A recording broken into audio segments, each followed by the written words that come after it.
area is brought to you by Jack in the Box. Jack's hottest sandwich is back. Head to Jack in the Box for Jack's Blazing Chicken Sandwich. By Toyota, #1 in MPG, durability, and resale value. Toyota, let's go places. And by DraftKings.com. Play daily fantasy baseball for free on DraftKings.com with the official daily fantasy partner of Major League Baseball. Enter promo code ORANGE for free entry. Finally, the Rockies take the field. We're going to have baseball. Game time weather presented by the Santa Cruz Beach Boardwalk. Get to the beach. This admission-free boardwalk is now open daily. 59 degrees here at the yard. Light winds, humidity a lot better. And there are scattered showers in the air, which is not surprising at all. Chad Bettis on the hill. Giants come in with a record of 25-19. And here's their lineup. It'll be Aoki, Panik, and Pagan. Buster Posey with a 15-game hitting streak. He will be the cleanup hitter. Belt, Pence, and Duffy. Arias is at short. No Crawford. It'll be Hudson hitting ninth. On the hill today for these Colorado Rockies will be the right-hander Chad Bettis. Bettis in his second year at the big league level. He's 25 years of age. This is what he has done in 2 starts. No record with a 5.73 ERA. He's allowed 15 hits in 11 innings with 8 strikeouts against 4 walks. A former second-round pick in the 2010 draft of the Rockies. He's got good stuff. You're going to see a low to mid-90s fastball. He'll sink and cut the fastball. He's got a curveball slider and a changeup. And another high 3/4 release. You see a lot of guys are real high releases on these Rockies close, especially their draft picks or high draft picks. Never has faced the Giants. And the first pitch of the ball game is hammered into center field for a base hit. So the first hit and the first pitch at 4:21. Let's take a look at the Rockies defense playing behind Bettis. Starting in their outfield from left to right, it'll be Inoa, Blackman, and Barnes. Blackman with the best arm in the outfield today. Tulowitzki and Arenado on the left side of the infield. Descalzo and Paulson on the right side. DeMahieu getting a day off. And Nick Hundley will be in the squad, putting down the signs for Chad Bettis. Here's Joe Panik. Strike call to Joe Panik, hitting at 302. Couple of home runs, 13 driven in. Nice series so far for Joe Panik. He's 6 for 13.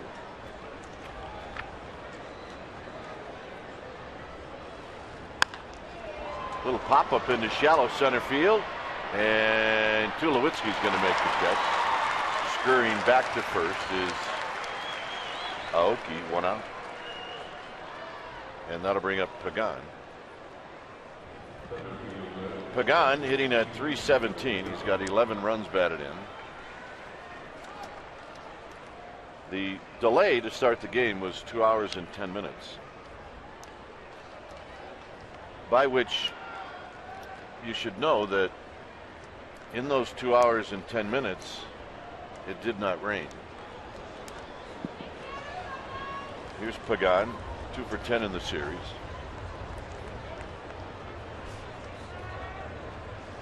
And Pagan takes a curveball for a strike. Called by home plate umpire Ed Hickox. Estabrook, DeMuth, and Nauert from first to third. Well, Hickox has a strike zone that can breathe a little bit. I mean, it can be real big, and then all of a sudden it can get small, and then it can get big again. You'll see high strikes, you'll see low strikes, you'll see wide strikes.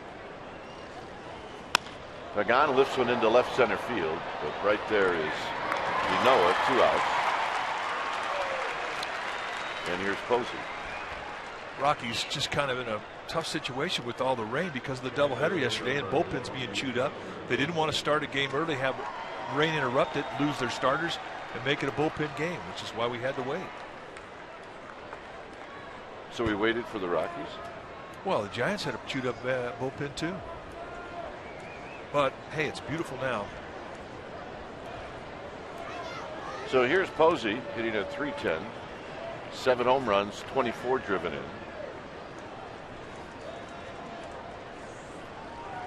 And Buster takes down low. 3 RBIs in this series for Buster Posey, 3 for 9.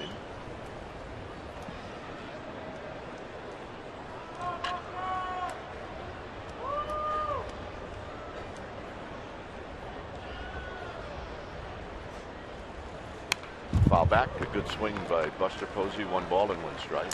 4-mile-an-hour challenge from Bettis. He's feeling pretty good with his fastball.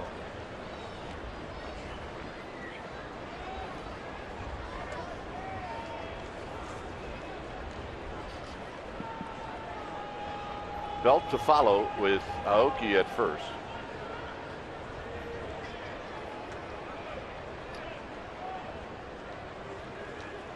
And tight. And the total time for delays in the series, 7 hours and 10 minutes. But today, during this rain delay, it did not rain. Posey dribbles one. Bettis has got it. He will take his time, and that'll end the inning. After 1/2 inning, Giants nothing. Rockies coming up.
Tim Hudson will face this lineup. Rockies come in at 16 and 25. It'll be Blackman, Inoa, and then Tulowitzki. Pretty good numbers against Hudson lifetime. Arenado, Paulson, and then Brandon Barnes. Hundley will hit 7th, Descalzo 8th, and Bettis 9th. On the hill today for the Giants will be Tim Hudson, the 39-year-old right-hander, 6'1", 175-pounder, 4-time All-Star. This is what he has done in 8 starts this year, 2-3 with a 4.01 ERA. For Hudson, when you take your at-bats against him, you're going to see a fastball in the high. He's going to have lots of sink. He will cut the fastball. He's got a curveball, slider, changeup, split. He'll give you a lot of different looks, but the key for Hudson is, and always has been, his ability to put the ball on the ground. And this ballpark has not always been a great asset to his sinker. He's never won a game here in Colorado in 9 starts. He's 0-2 with a 6.80 ERA. Let's take a look at the defense playing behind him. Starting in the Giants outfield will be Aoki, Pagan, and Pence. Arias and Duffy on the left side with Crawford getting a day off. Panic and Belt on the right side, and Buster Posey will be in the squad putting down the signs. Here's Blackman hitting at 270 with 6 home runs, 17 driven in. And he lines the first pitch foul. Look out down there. Blackman in the series is 3 for 12. He does have a home run. He went 1 for 5 in the game last night.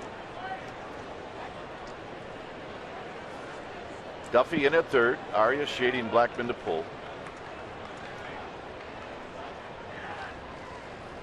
Out of play. And it's now 0-2. Matt Duffy now the third baseman for the Giants is Casey McGee before the game, designated for assignment. So kid, here's your shot. Run with it. Well, you're right. He's the everyday third baseman now.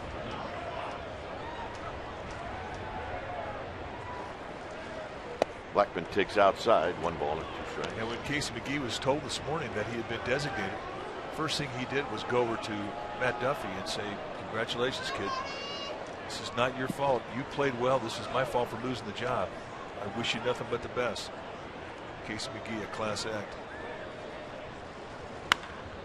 Hit out into right center field for Pagan. Gives you an idea how a no-cheek, one-handed swing, how far the ball goes here. Well, and there's carry today. There's not a lot of wind right now, so every field's got carry. So that's the roster move. Strickland added. Now, the Giants will wait on Casey McGee to see what kind of decision he makes. Very well could be that he could end up in the system. Here's Inoa, and he takes a strike. You're right. He could go down to AAA, find a swing, be recalled back, put back on the 40-man roster, and we could see him later on in the season.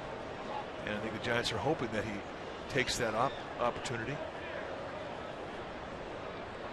Inoa hitting right at 300.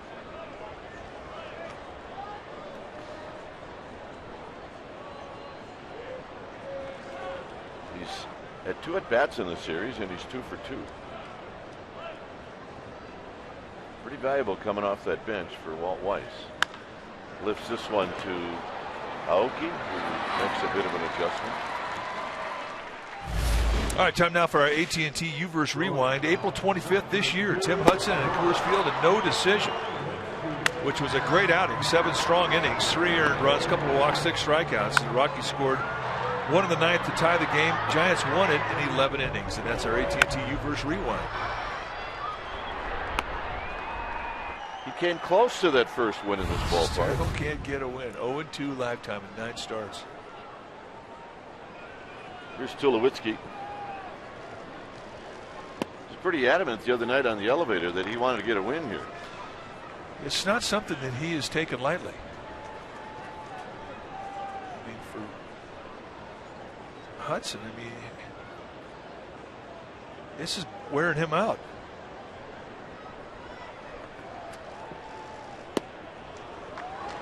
To Tulowitzki. Hudson's got 216 wins in the big leagues, more wins than any other active player right now, and he doesn't have a win here in Colorado. So he wants to stop that weird phenomenon.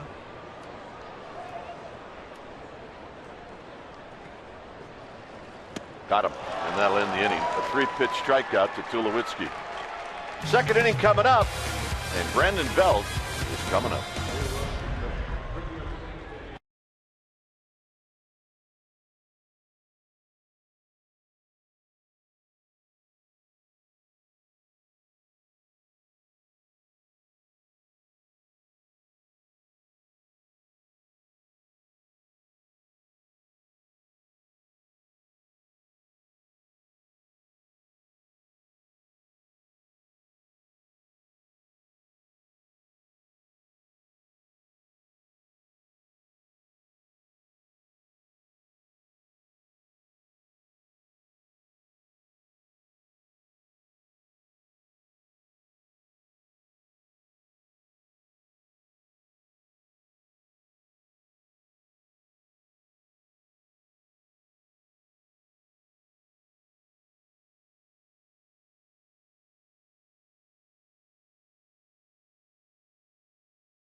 Well, it should be the Togo's big flyway, because take a look where Belt's home run ended the other night.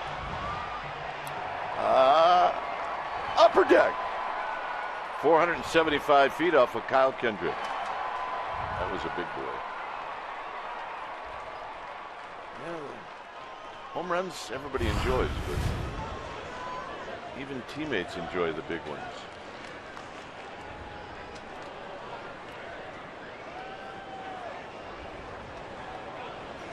So Belt hitting .313 takes a high fastball. He's got 5 hits in this series in 13 at bats, but he is 5 for 5 lifetime against Bettis. So when we say ownage is ownage, sometimes we capitalize ownage. And I believe I said that Bettis has never had any experience against the Giants this year. Lifetime, he's 0-2 with a 9.0 ERA. Or a 6.55 ERA. So it does not. No, 9.00 ERA in 3 games. So that's correct. There's a strike. It's conflicting I numbers. mean, can you repeat that for me? All of it. That's it. That's the last stat I'm giving today. Screwed up every one. 3-1 with Pence to follow. Overshift is on. This is hit on the ground. Scurrying back is the first baseman, but it was Bettis who covered first. All right, time now for our cold hard facts, brought to you by Frost Brewed Coors Light. Upper deck home runs by Giants at Coors Field. Well, Barry Bonds did it twice. He did it twice in the year 2000, and then Nate Scherholtz did it in 2011, and then Brandon Belt put his name on the list. And that's a prestigious group to be in. You mentioned it the other night, and it's really true. People here always a little underestimated the distances of Barry Bonds' home runs. Yeah, they cheated him, no doubt. Sharp ground ball to second. Descalzo will throw out Pence. This was Nate Scherholtz's upper deck blast. No, that was pure. I mean, absolutely pure. The best part about it, his brother got the ball up in the upper deck. Now, how cool is that? Hey, look, I don't care where you're sitting, but I'm going to hit you a home run ball today. So here's Duffy. Duffy is 4 for 9 in the series with a home run. This will be the first time he's faced Bettis, and he takes a strike.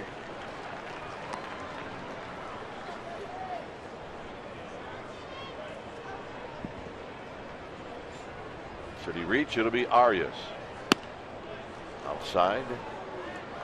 96 on that fastball. Oh, he's got a good arm, no doubt. I mean, he averaged almost a 4-to-1 strikeout walk ratio in the minor leagues, and he had more strikeouts than innings pitched. Duffy down the right field line. This is going to slice foul. It'll be a souvenir. You know, when you have a second-round pick in your organization, you think that that's the kind of numbers that you would expect out of a guy. Second-round pick. I mean, that's a prestigious pick. You don't see many guys who get drafted second have fastballs that are 84 and below. You expect them to be in the mid-90s with a couple of good breaking balls. You expect them to be athletic.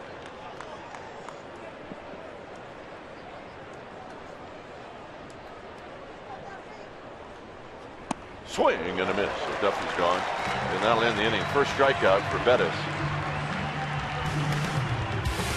Rockies coming up. No score.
comes as a reaction to Steph Curry last night in Game 3 in Houston. He's the MVP, says Andrew Bogut. Steve Kerr says, yeah, he's the MVP. And Kevin McHale says the kid is a phenomenal talent. 40 points, 12 for 19 from the field, 7 for 9 3-point range. He's the MVP. He is fun to watch. And he is a phenomenal talent. Here's Arenado, who lines this one into the gap. Aoki cannot cut it off, so Arenado is thinking about it, and he's going to go for 3, and Arias is going to drop the throw.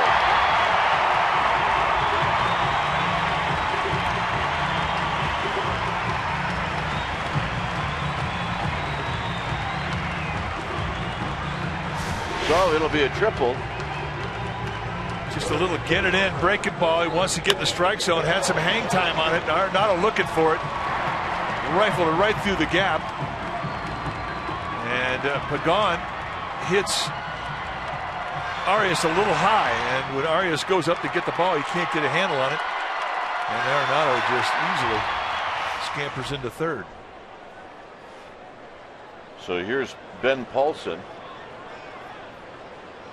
And Paulson takes inside for a ball, 1-0. Paulson 4 for 10 in the series.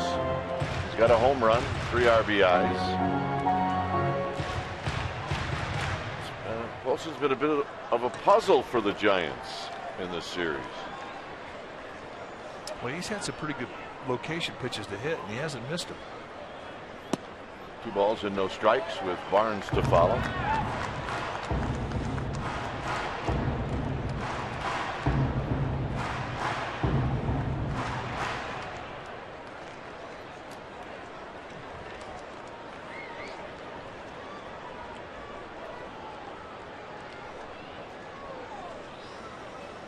The 2-0 coming up to Paulson.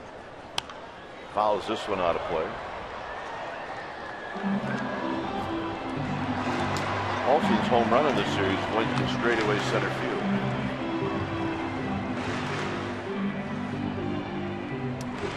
Barnes and then Hundley coming up.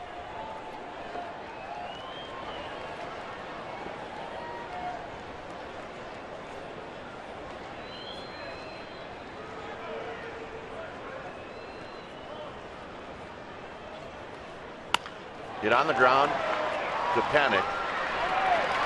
Arenado's going to score. It's 1-0 Rockies.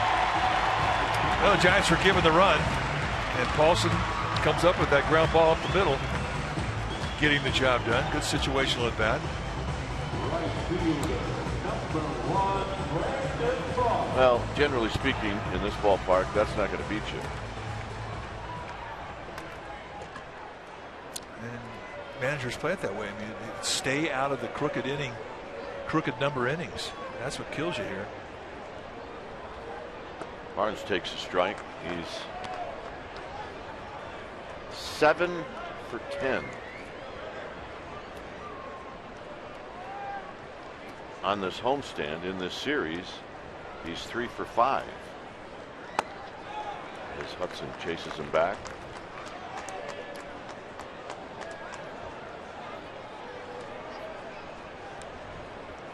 So he's 7 for 10 since he's been called up. He's hitting 700. That'll get you noticed. Fouls this one back, 1-2.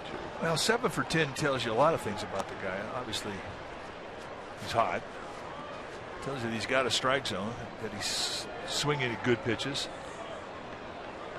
And he really doesn't want to walk. No.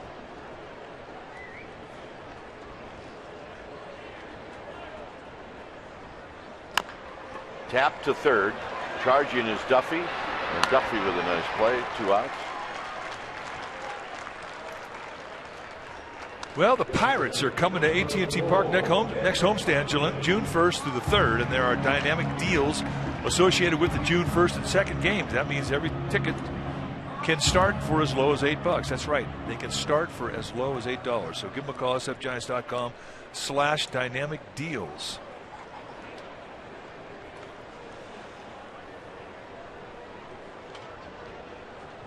Here's Nick Hundley.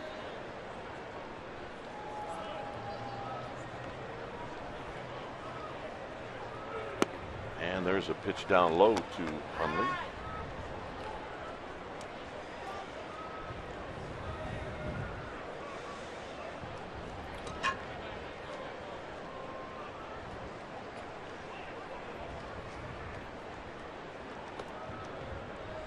Hundley takes low.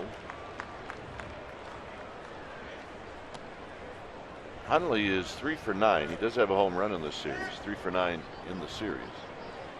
2 for 12 lifetime against Hudson.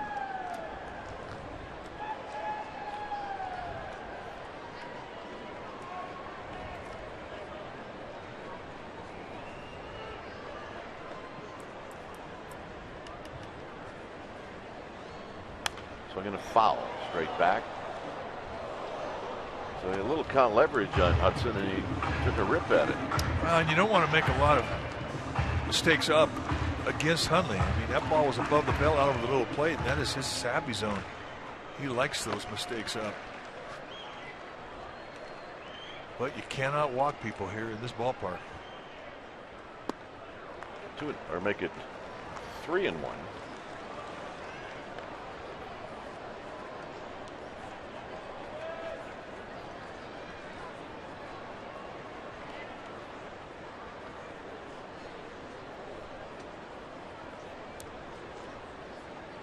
And the walk. Hudson will be unhappy with that as Descalzo's going to hit.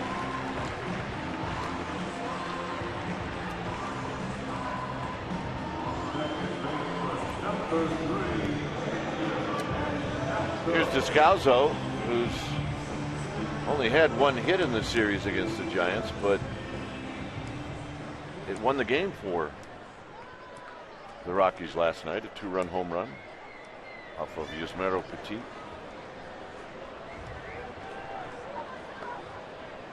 And he takes a strike. He's lifetime 2 for 6 against Hudson.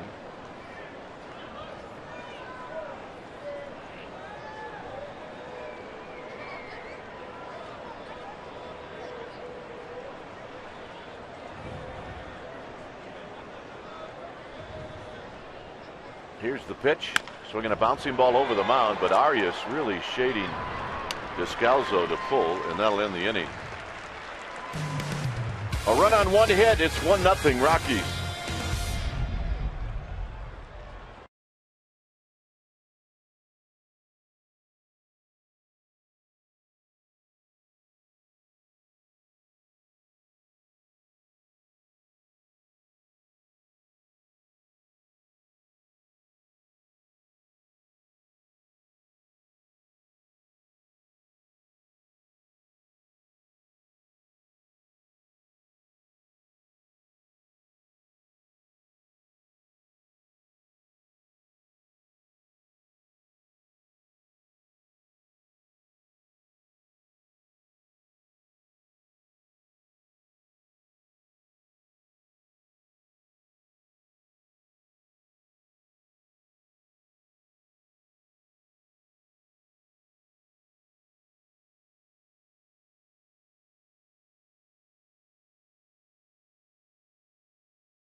Area is brought to you by Bay Area Mini. It's a 1-0 lead for Colorado.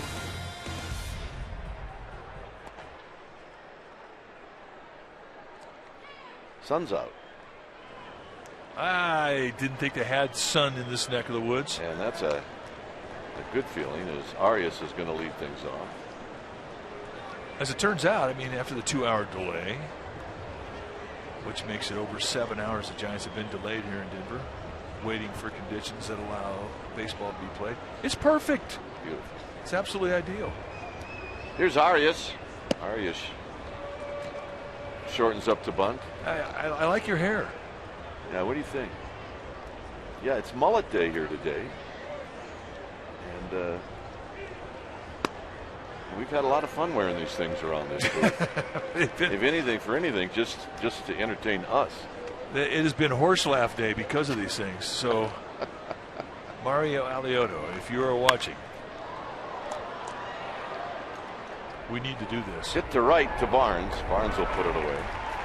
But it doesn't have to be mullet day. I mean, looking at your curls right there, it could be Madison Bumgarner day or Brandon Crawford day. But it's working. Angel Pagan day. Perfect. Beautiful.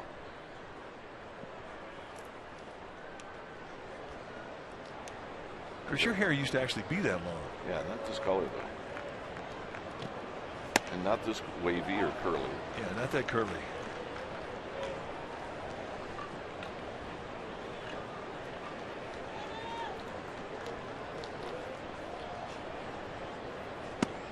Hudson on the year is 2 for 13. 1 ball and 1 strike. Nori Aoki to follow. Low 2-1.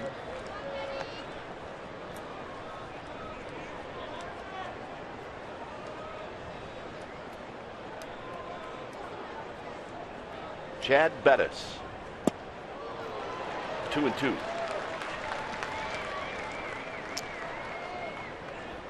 Well, when a guy comes out of the minor leagues, the one thing that his home club is hoping is that he finds an early confidence. So for the Giants, I mean, it's up to you to upset that confidence.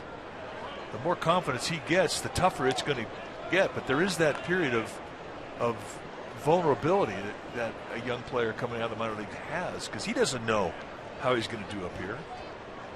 Now, granted, Bettis has been here a while, but he's never really been wildly successful up here despite his stuff. So Hudson takes a call third.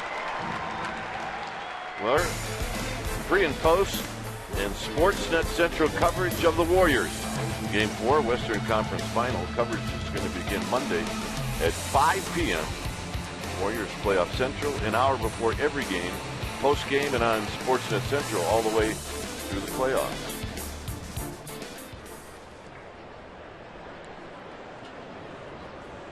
Here's Aoki, who saw 1 pitch and opened up the game with a base hit.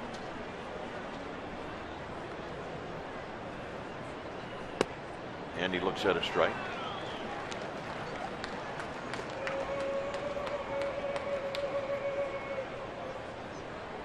I think it's that guy's real hair. I'm not sure. I didn't see it. It's tapped to the backstop, and it's 0-2. I don't know. You can buy those visors that have that hair attached. I've got it. Yeah, I know. But I'm going with the real thing in that one. Now that's fake. That's the fake mullet day. Tulowitzki's got it, and that's going to end the inning.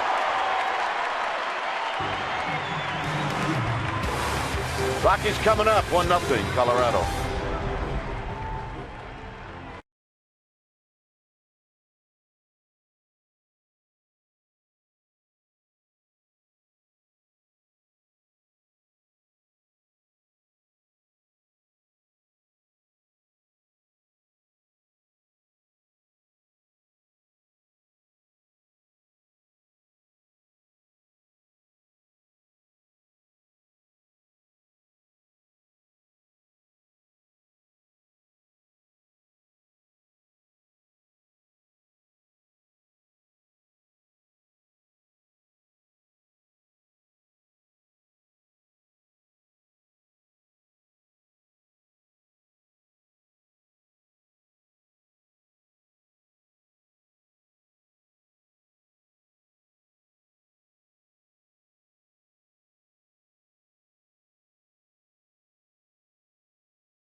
Back to Thursday.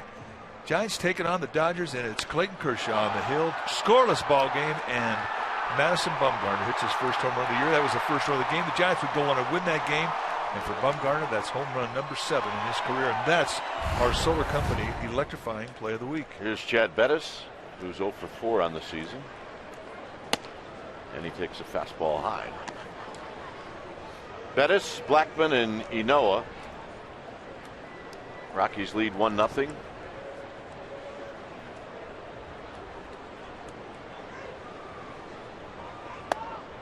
And misses up and in, 2 balls and no strikes.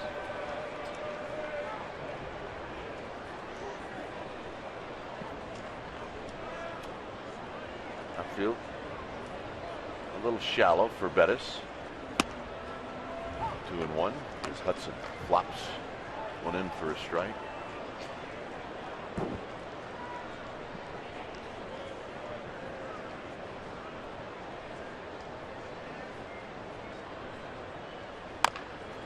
Tap to Belt. Belt will get to the bag in time. 1 out. Dave Fleming, he'll be in innings 4, 5, and 6. John Miller will be back tomorrow in Milwaukee, and we can't wait to see him. Yes, he is indeed missed. John with his family, as he lost his father earlier in the week. And he will be back tomorrow. Here's Blackman. Blackman hit a fly ball to center field to open up the bottom of the first.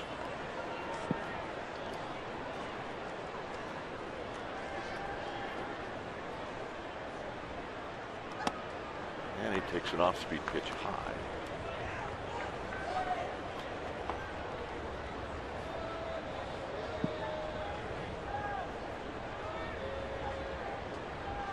Rafael Ynoa on deck. Hudson to the plate. Swing and a miss. Tied him up. 1 ball and 1 strike.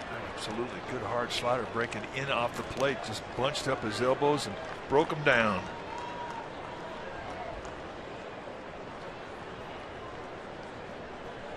Pitchers love to throw a pitch that makes a hitter do that.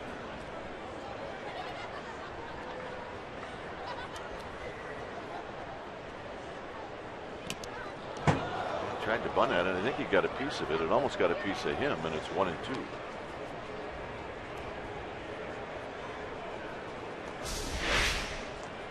Same breaking ball comes at him. I don't know if he got a piece of it. It definitely hit off the end of the glove. Now, plate umpire Ed Hickox, I think he's calling it a strike, and now Charlie Black was going, it didn't hit me.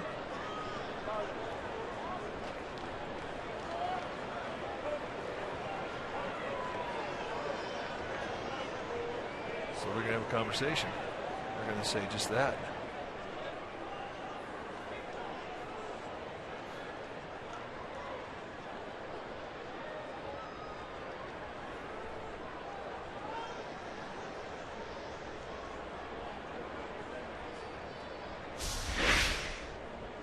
And I don't think I think it hits it. I think it hits him. It actually brushes by and just clips his jersey. I don't even know if Blackman felt that, but it should be a hit batsman. And what Hickox heard, I think he felt that the noise was made by contact with the bat. I think it's a 1-2 count. Everybody here is confused. He hasn't put up a hand signal yet. Yeah, Walt still isn't moving very quick.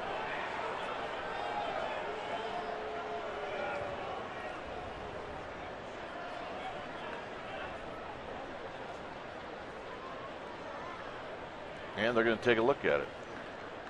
I think when they take a look at it, they're going to find out that Blackman got hit.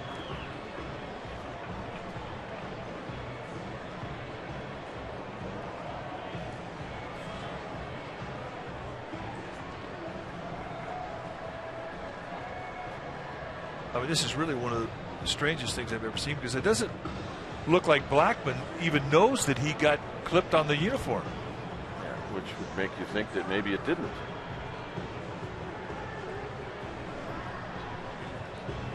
This replay review is presented by Xfinity.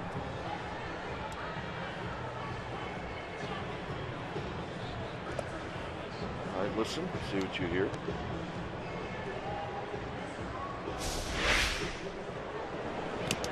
Well, there's definitely a noise there. And I think most of the noise came from the tip of Posey's glove, but look at the uniform. And I don't know if that's just the breeze of the ball going by that made the uniform ruffle, or if indeed it did make contact with it. But we're going to find out as they review this. And they're going to send him to first.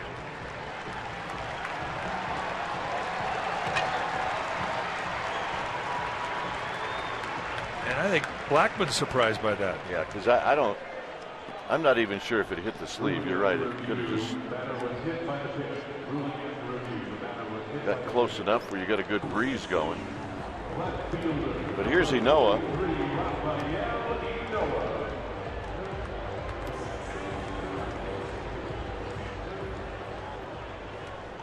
Inoa hit a fly ball to left in the first.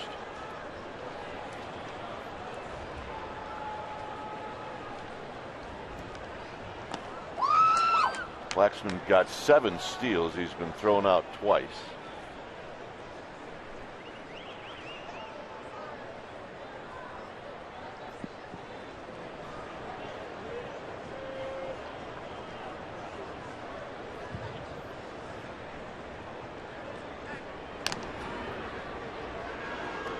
Hudson's going to try to control this. He wants to give Buster Posey a legitimate shot at throwing Blackman out, because I don't think there's any doubt that he's got thoughts of going. Well, Hudson's the best on the Giants staff at holding runners on. Hit high to right field. Pence a long run, and Pence will put it away. 2 outs. And here's Tulowitzki.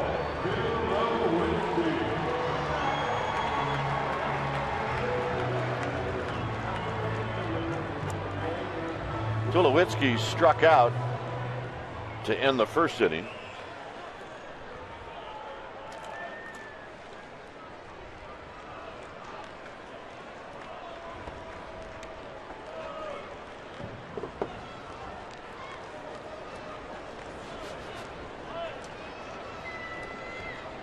First pitch strike, and it's 0-1. Nolan Arenado is on deck.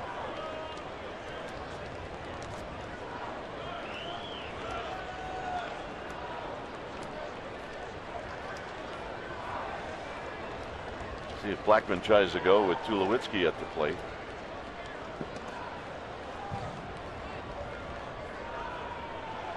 He does not. And that's hit high to right field in the park to Pence. And that'll end the inning. Dave Fleming coming in. The big boys are coming up.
that includes game-used memorabilia from the 2014 ring ceremony game. Bid on game-used jerseys, special bases, player locker tags, keyboards that hung on the wall, and much more. More info, just go to sfgiants.com/champions auction and you can make your bid. Auction ends May 24th at 8 p.m. Again, that's sfgiants.com/champions auction. Well, it's 1-0 and the Rockies are leading, top of the 4th inning. Here to tell you all about it, Dave Fleming. Welcome. So May 24th, that would be today, right? Yeah, you're right. Here's a curve to panic. Giants have the 2, 3, 4 hitters coming up. Panic, Pagan, and Posey. Nice to see you, Mike. Hey, we're playing baseball. Yeah, in the sunshine. Crazy. And you asked me the date, I had no idea. I've lost track with all the rain delays that have just sort of eroded our brains. More than 7 hours in 3 days. Panic got totally jammed there. Bettis is pitching well. And he's gathered more confidence every inning. Giants had a leadoff single by Aoki in the first base, and that is it. It's 10 in a row retired now. Well, here's Pagan. Pagan flied out to left his first time up. This is a Giants offense that has been flying high lately, and especially when they've been away from home. They were last road trip, remember, in Houston, Cincinnati, here in Colorado, Milwaukee, all offensive ballparks. Pagan, strike one. That has changed up on it. Giants are leading the league in batting average as a team by a good margin coming into today. Yeah, they've really enjoyed a nice streak here in May. That one is popped up. A lot of off-balance swings against Bettis. 2 down. And I think it's the mixture of the fastball and the changeup combination that have been his 2 best weapons, and that is what has gotten the Giants so off balance and really not using their lower body in their swings. I think that would apply to Buster's first at bat. He hit just a little comebacker.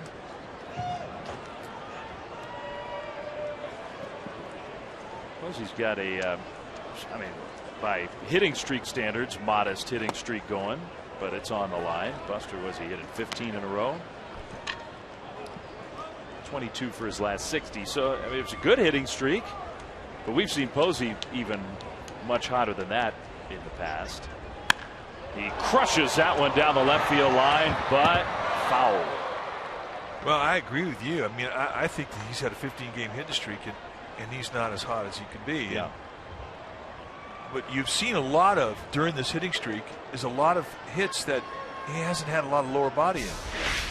But this one he does. I mean, that's a high fastball, and that is a nice swing of the bat using a lot of lower body, a lot of backside. A lot of strength in that swing. And he just hooked it foul. 1-2.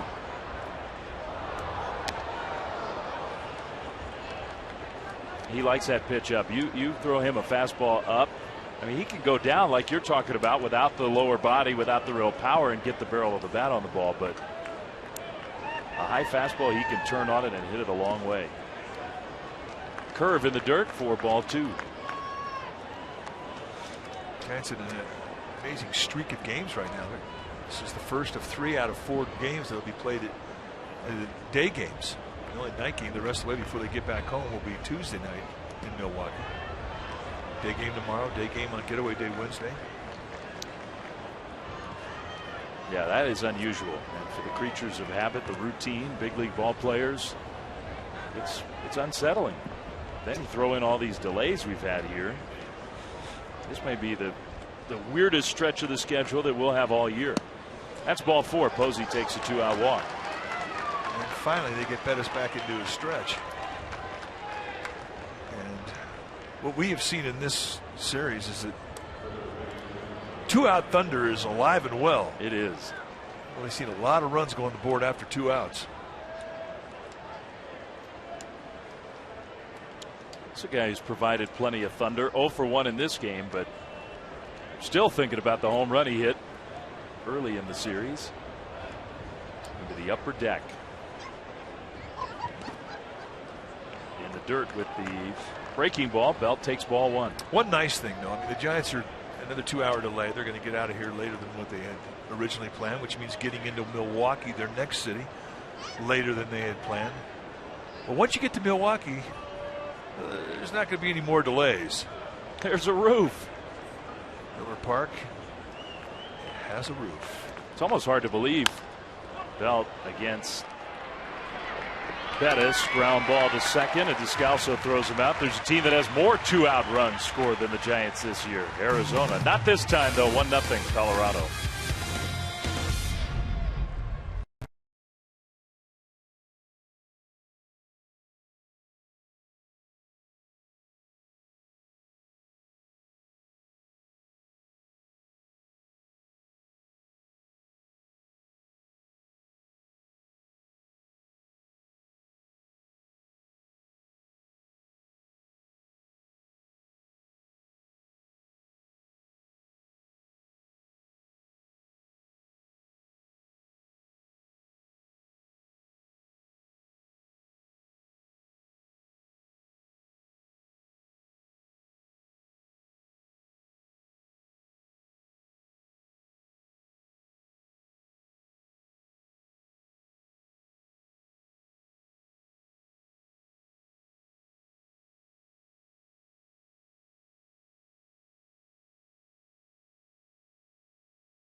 Available at Men's Warehouse.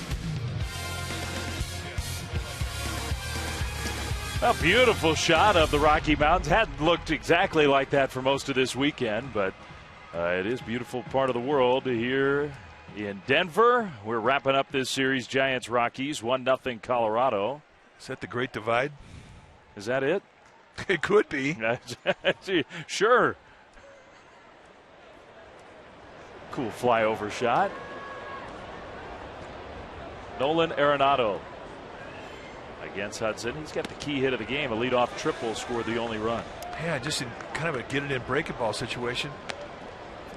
Hudson just trying to throw it in the middle of the strike zone to steal strike one with a breaking ball, and Arenado had to have been looking for it because he was all over it.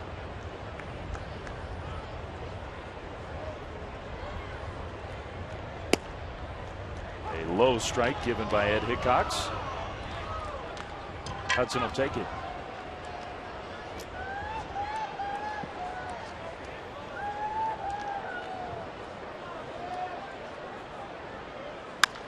That one is slashed foul.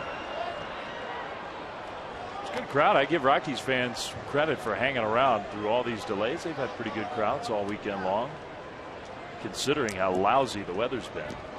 There's the rock pile above, out in center field, above the batter's eye. It's a gorgeous ballpark. 20 years old, third oldest ballpark in the National League. It's beautiful. Yeah, really, it fits in this neighborhood. The neighborhood is just jumping. Anytime there's a Rockies game, and lots of times even when there isn't. But the ballpark here just a little bit outside of the true heart of downtown, but a great spot. How about walking home last night? It was New Year's Eve outside on Blake Street. I mean, holy smokes. It was 40 degrees and drizzling, and it literally was like you were in Times Square. Okay, maybe not literally, but there were a lot of people. And they were jamming. It is a town that can have fun.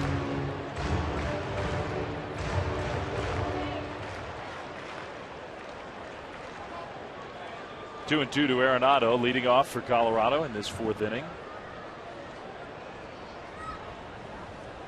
So far, so good in terms of the pitch count for Hudson. That was a breaking ball, and Arenado just got a piece of it.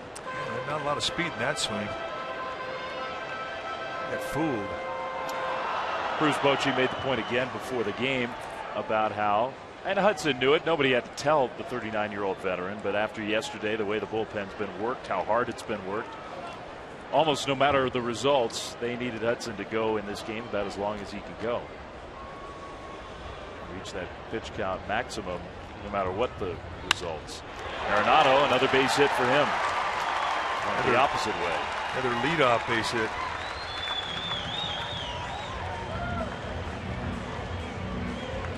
He's the cleanup hitter, but today he's the table setter. Not a bad pitch either. I mean, just nice coverage of the strike zone from Arenado and just taking what is given to him. I mean, that pitch from Hudson right on the outside corner. He try and pulls that thing. It's a little ground ball to Arias. It's short. Stays inside it, throws it to right. Good at bat. To me, he's like Crawford, where, I mean, he's a different style hitter than Brandon Crawford. Here's Paulson. Swinging at the first pitch, and that one down the left field line, but foul. But the point is, Arenado is so good on defense that if he gives you offense, it's almost gravy. He's such a good player no matter what he does at the plate, because he's maybe the best in the game right now at third. Oh, he's 5 tools. A real strong top hand in his swing, very flat swing, stays in the zone a long time, very much like Crawford. Crawford has separated himself from the herd this year.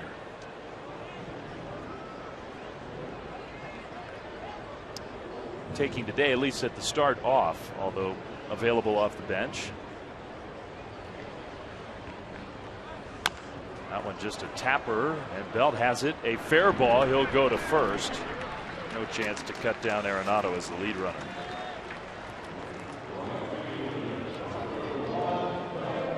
Take a look at the swing from Arenado. You can see how flat his swing is, and you can see the head sting still through the swing, and just a real nice top hand. Your top hand is your guide hand. Your bottom hand is your strength hand. And when a guy has a strong top hand, it enables him to basically take what is given to him. And if a guy throws you away, hit it to the opposite side, and he did.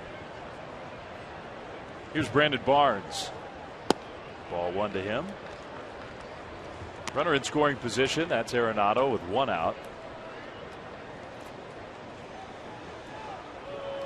Barnes has not played much at the big league level yet. He's 7 for 11 though.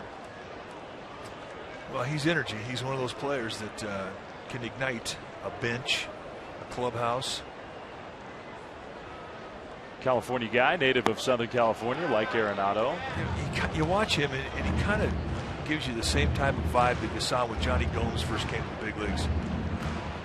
He's got a little edge to him.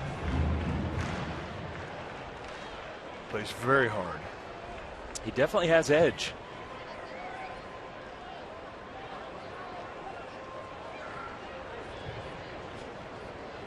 That curveball hits him.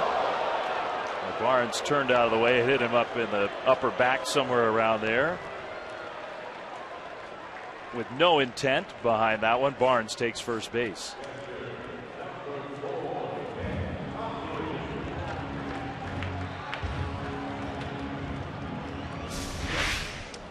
To set up, and this thing just nowhere near the target. Now, that's not the end of the world that you hit him and set up the force, because Hudson can get a ground ball, but that's not what he had in mind to do there.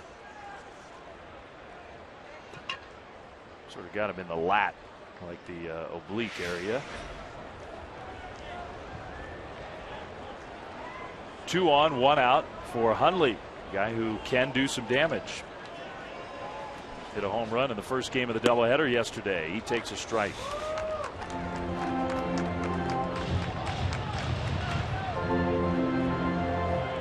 Hit 301. That home run was his 4th of the year. And he walked his first time up today against Hudson.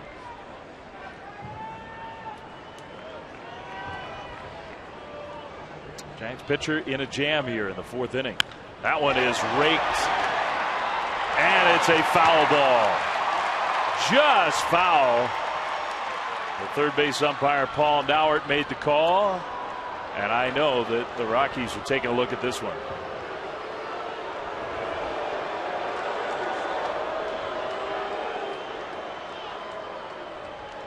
So we'll just have to wait till they get word from their video room. Now you just saw, well, why say foul? And how foul was it? Wow. Close. Yeah, close indeed. I mean, that's a 2-run double right there. You just got to take it away from your stat sheet. Frustrating if you're Hundley, and for Hudson, that's just a strike. Thank you very much. Good call by Nauert. I mean, that thing was inches foul. If it hits any part of that line, it's a fair ball. Now it's 0-2 to Hundley. Down and away.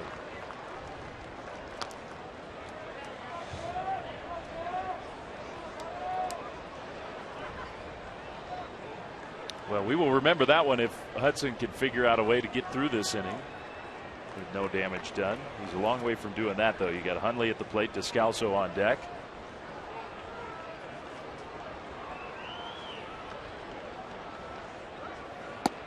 But with the fastball, that four-seamer just missed. You really have to remind yourself to keep the ball down here. It's a ground ball situation. And the other reason is that Hundley's such a good high ball hitter. He likes that ball up. He likes that ball middle in.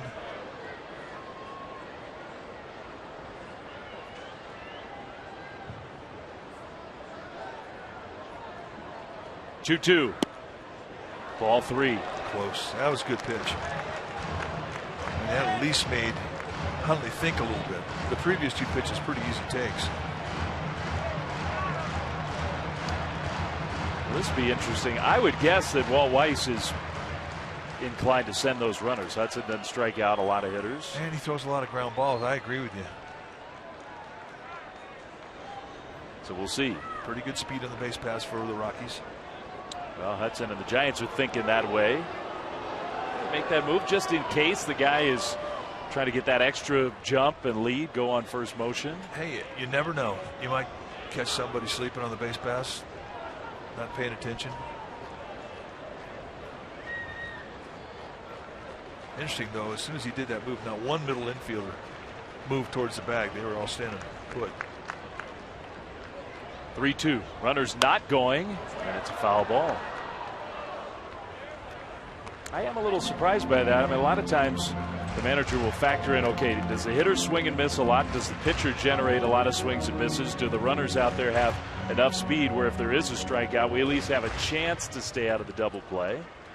Well, you're right, and that's what they're betting on. You're betting on contact. But what Hundley has shown in this at-bat, and what he showed in his first at-bat, he's at least seeing Hudson well. He walked in his first at-bat, and he squared the ball up a couple times in this at-bat. So, I mean, if you're betting on contact, I think it's a pretty good bet. And then again, you think about the tendencies of Hudson, who throws a lot of ground balls. You're trying to stay out of it. I'm surprised they didn't go either. We'll see if they stick to that game plan. Another 3-2 pitch from Hudson. They're not going anywhere, and Hundley tops one foul. Nice pitch. And in the inside corner, let the movement come off the plate in. Corner pitch now. I mean, Hundley's got to cover it with 2 strikes, so.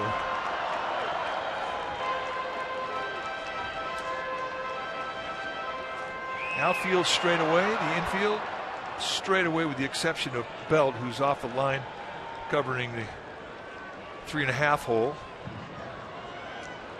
These days, this is an abnormal defensive alignment. Yeah, you're right. See so much shifting, moving, shading.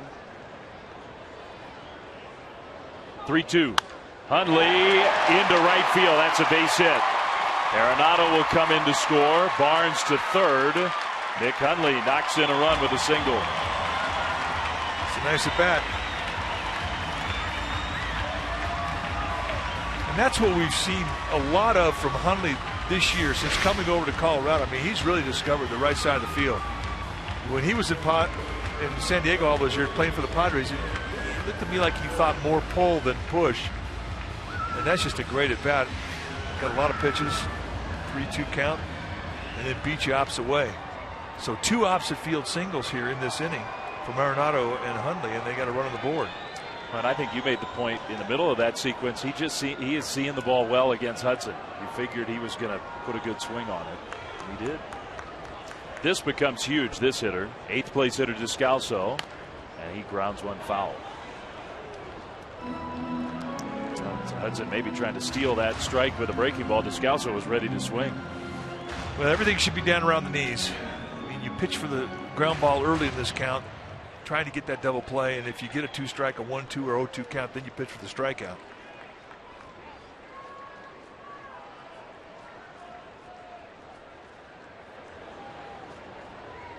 A run in, 2 on, 1 out. Descalso, hard ground ball, too hard for the Giants to get to it.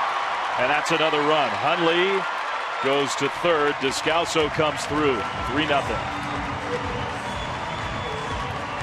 Descalso having a nice series. Last night in a 2-2 ball game, he stepped up and he had the big swing of the bat against Yusmeiro Petit. 6th inning, 2 out, and a home run into the first row in the bleachers in right field. And for a Bay Area kid, that had to feel pretty good. And here he does it again. He's haunting the Giants once more. That was going to be the last hitter for Petit. If he got Descalso, that would have been it. So that was a huge moment in that game. And the Rockies have scored twice. The pitcher up, Bettis, trying to put the ball in play and see if he can get another run home. He shows bunt, takes a strike. Not obviously a suicide squeeze. Hundley not coming in. If it's a perfect bunt and Hundley can get a read, well, maybe he tries to score. If not, then they just, if they have Bettis bunt, use it as a sacrifice to get an extra runner in scoring position.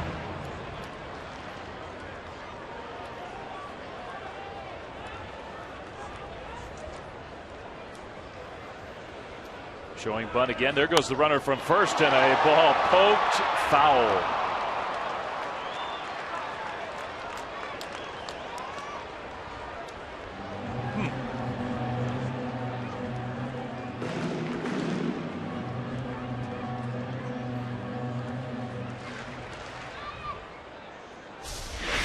All right, you show bunt, pull it back, and ideally you're thinking put the ball on the ground.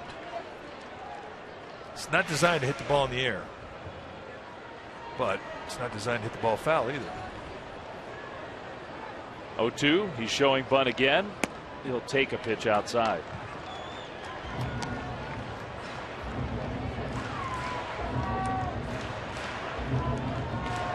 Well, still only 1 out. Pitcher up. This is a chance for Hudson at least to get out number 2. It's been a rough inning for him, and now you got the top of the order looming. It's been the bottom of the order that has produced this offense. Even with the pitcher up there, Rockies are thinking big inning now. There goes Descalso, and another butcher board kind of play. Hundley breaks for the plate, and Arias has only one choice. He throws out the pitcher, who does a great job. It's 4-0 Colorado. And that was just well executed.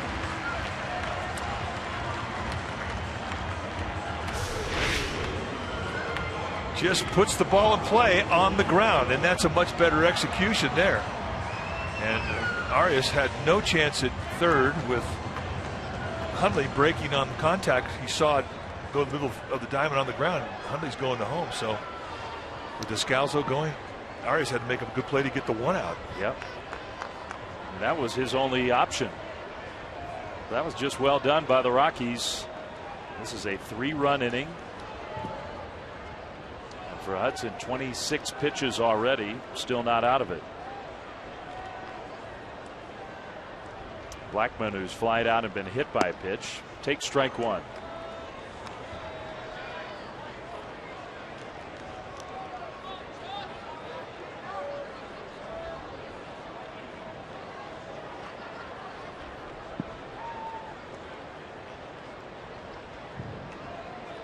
Six home runs, 17 batted in for Blackman.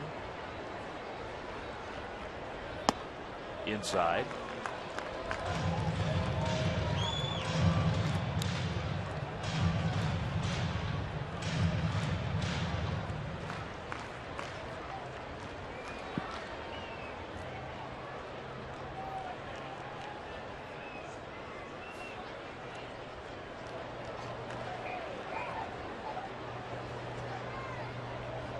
1-1 pitch again in for ball 2. He's been pretty consistent to that side of the plate against Blackman today. In, and in again with the cut. He hasn't thrown a lot of two-seam fastballs. Wants that movement to work its way in towards the left-handed hitting Blackman. Concern on that man's face. Dave Righetti, the Giants pitching coach. Trying to get Hudson through this 4th inning. That is ball 3. Yeah, he's one more ball or base hit from making a phone call down in the bullpen. Something he doesn't really want to do here in the 4th inning. He does not. Gene Machi is really the Giants' long man today. Petit is unavailable after making the start in the start in the 2nd game of the doubleheader yesterday. So Machi is he's the long guy to soak up some innings if need be. But they really want Hudson to get to 100 pitches or whatever just to give him some outs. 3-1. That is ball 4. So we'll see if the Giants do make that call.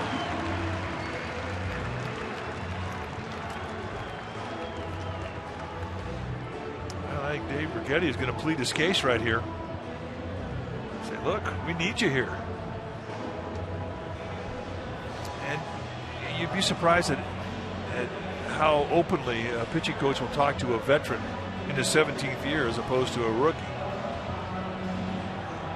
Rookie may try and calm things down a little bit in an inning like this when it's starting to stack up and go against a young pitcher, but with a guy who's been around as long as Hudson, that you're going to be open, blunt, honest, and say, hey, we need you to eat up some innings, so come on, kick it in gear.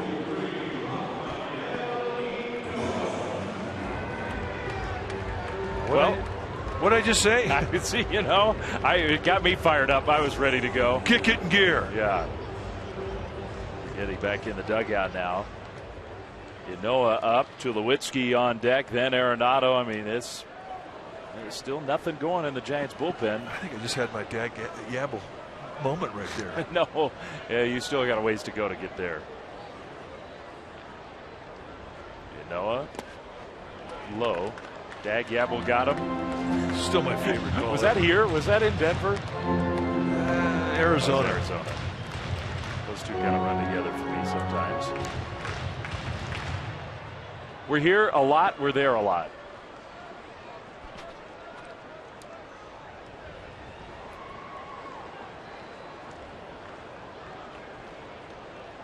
Yanoa 0 for 2. Ball 2.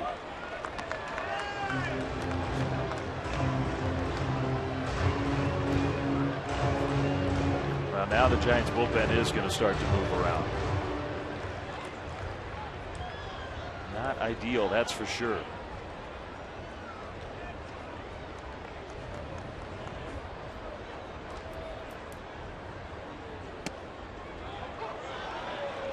And again. Yep. 2-0 challenge strike, and that's pretty much what you need to do again. And Noah, a bench player, getting a rare start. And those are the guys you just have to go after. They don't have as clearly a defined strike zone as the guys that play every day. Don't quite have the timing down. That ball slash foul. It's Machi, Gene Machi, who is up in the bullpen. And if he has to come in the game, the Giants need him to give them innings. The Giants don't have another off day for another 10 days still after this one. You got another day game tomorrow, a bullpen that has been beat up with a doubleheader with Coors Field. Some shorter starts than the Giants would have liked. Put all that in the mix, and it's a vulnerable bullpen right now. Yeah, doubleheaders can do that to you quickly. Immediately start looking at when's the next off day? And it's a while. Yeah, you got to look ahead. Close pitch, but another ball. Now the count's full. And the point you made, you get Tulo, the big hitters lined up. This is the guy you got to be aggressive. You got to go after him.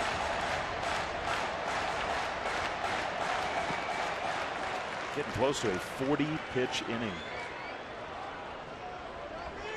At altitude, that will sap you. And this has been the ballpark that has absolutely plagued Tim Hudson in his career. He's never won here. 0-2 with an ERA at 6.80 in 9 starts. He's not alone. There go the runners. Inoa up the middle. It hit the mound. See if Arias can get him. No. Now Descalso did not come around from third. He stays there, so no runs. But an infield hit for Inoa to load the bases. So the Giants do catch a break with that ball hitting the mound. Like Arias got a little shaken up. And I thought this ball was going right back up the middle. Here it kicks up right there, and with Arias catching the ball, it prevents a run from scoring. It would have been a remarkable play had he been able to pull it off, but I think going that hard to his left and 360ing, he couldn't get a whole lot on the ball. Yeah, I don't even think Brandon Crawford could have pulled that one off. I don't know. It's hard to bet against that guy. You never know. But Inoa runs well. The inning goes on. 3 runs already across, bases loaded. Tulowitzki, swing and a miss. Well, the slider has been Hudson's best friend today against Tulowitzki. Struck him out on a 3-pitch at bat, his first at bat on 3 straight sliders. He has not squared up that slider at all. His second at bat, he flied out to right field.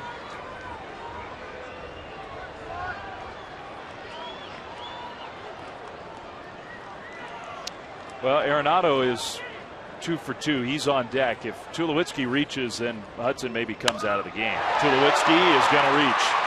That's a base hit, and that will score 2. Descalso in, and so is Blackman. Inoa to third. It is 6-0 Colorado, and we'll see.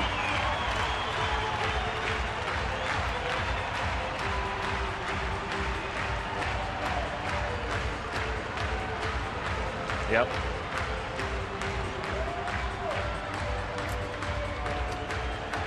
That's about the worst case scenario for the Giants today. They were looking for, at minimum, some innings, some outs from their starter, and Tim Hudson could not figure out a way to get through the 4th. So Bruce Bochy will take the ball from Hudson. Machi comes in when it's time for a change. Think Speedy Oil Change and Auto Service, your oil change tune-up and repair experts. Will be back.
Giants and may not be reproduced or retransmitted in any form, and the accounts and descriptions of this game may not be disseminated without the express written consent of San Francisco Baseball Associates, LLC.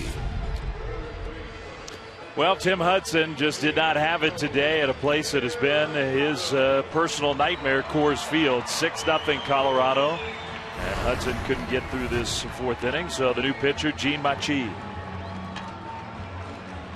22nd time that Machi has come in.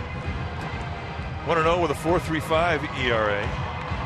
For Machi, 11 walks in 20 2/3 really has been the blemish on his scorecard. 15 strikeouts is fine, 18 hits fine, but the walks have really been what has caused his ERA to be 4.35. You're going to see a low to mid-90s fastball, a little slider, and a forkball.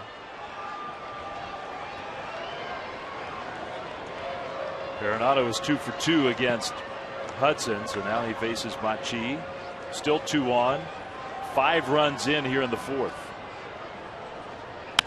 And Arenado hits one a long, long way down the line and gone. Wow. First pitch from Gene Machi.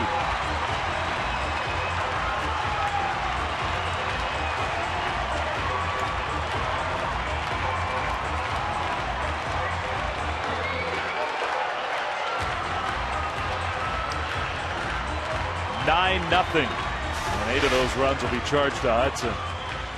Just to get it in fastball, and he has been really aggressive on the first pitch throughout this series.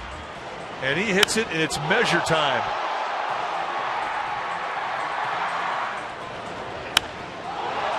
Home run number 8, and it was no cheapie.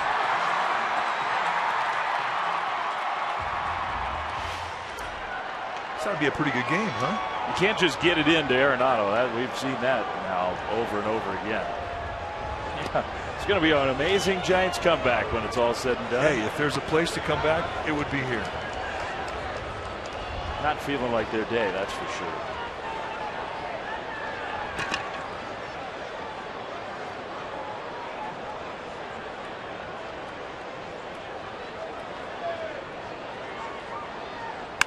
Paulson, the hitter, 1-1. Giants and Bochy. It's another thing that Bochy's been talking about these last few days. Affeldt and Machi got to get them going. 2 reliable veteran pitchers they lean on. They expect excellent performance from. It's been a tough go for Machi. That one is hard hit, but to panic. And that will at long last be the 3rd out of the inning. But the Rockies score 8 and blow the game open. A lot of work for the Giants.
We go back to August 27, 2013, when Hunter Pence hit a home run off Chad Bettis. That's right, the very same Chad Bettis on the mound today for the Rockies. Why are we showing this? He hit it 476 feet. That's why. And that's our T-Mobile game changer. That's a good reason to show that home run. And look who's leading off here in the 5th. With a lot of work to do, the Giants now down 9-0 after an 8-run 4th. Hudson gets knocked out of the game. Meanwhile, Chad Bettis has been excellent. He's giving up just a couple base runners. First pitch fastball for a strike. Now the 0-1. Slider away. Curveball.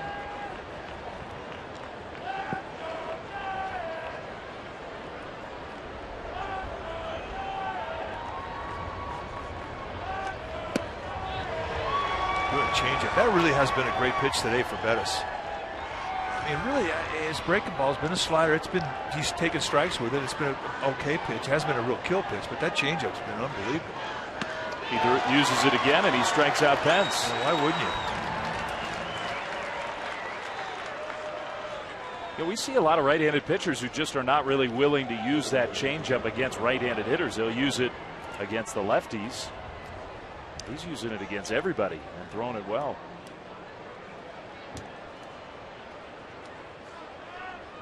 And now Matt Duffy 0 for 1.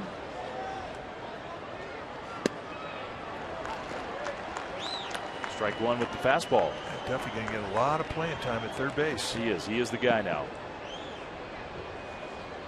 There was really no hesitation as he chops that one to second. Descalso throws him out. 2 down. No hesitation for the Giants this morning after they made the announcement that McGee has been designated for assignment. It wasn't like, well, we'll figure it out, we'll piece it together. No, there was none of that. Duffy is our guy. He's going to play.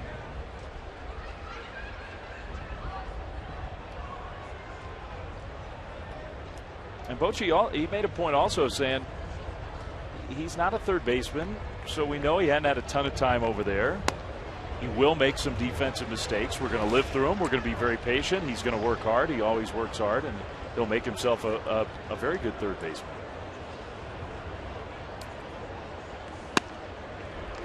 Played a lot of shortstop in the minor leagues. Yeah. Drafted as a shortstop. Projected to be a second baseman.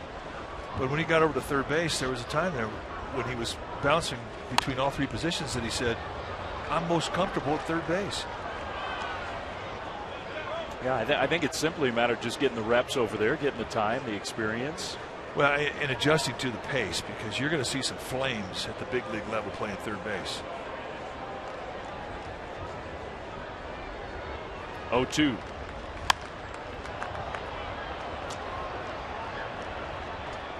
Giants for the moment. And it's a big league roster. Things change. We didn't expect the news we got today with Casey McGee, but at the moment they have just the one extra infielder. And they have, Buster can play first base. They can do a couple of things, but Arias to right. Barnes, would you call that a shutdown inning? Yes, I would. Rockies ahead 9-0.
brought to you by PG&E.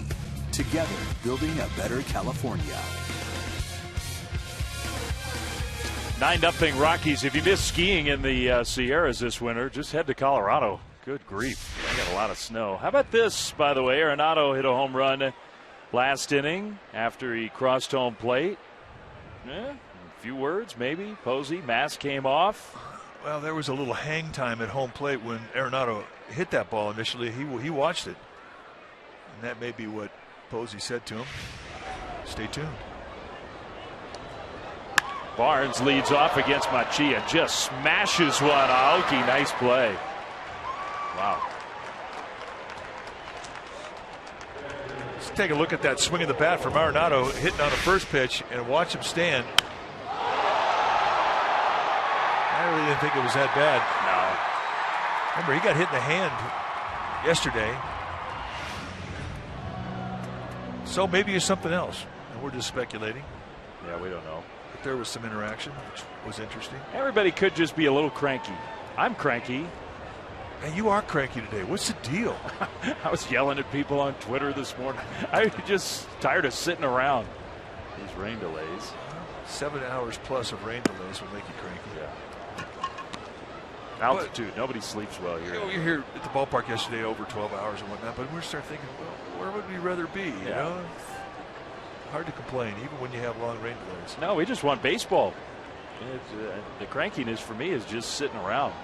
Gamers right there, family, dressed out, a little concerned right now. Yeah, I think they're thinking maybe this is not the Giants' day, maybe. But this is the land of the comeback here. Coors Field, he's not even worried about it. No. Oh, I thought he was having a snack. That's his bracelet.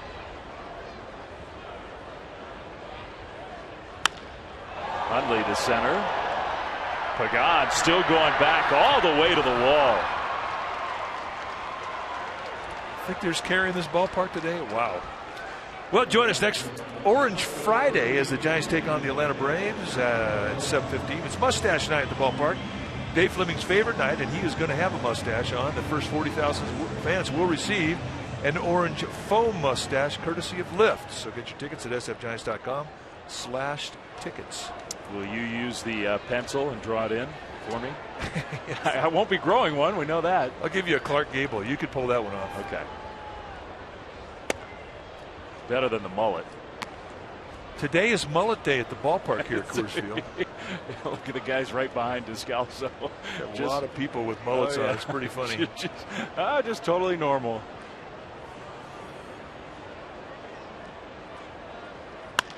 Descalso to second. Panic.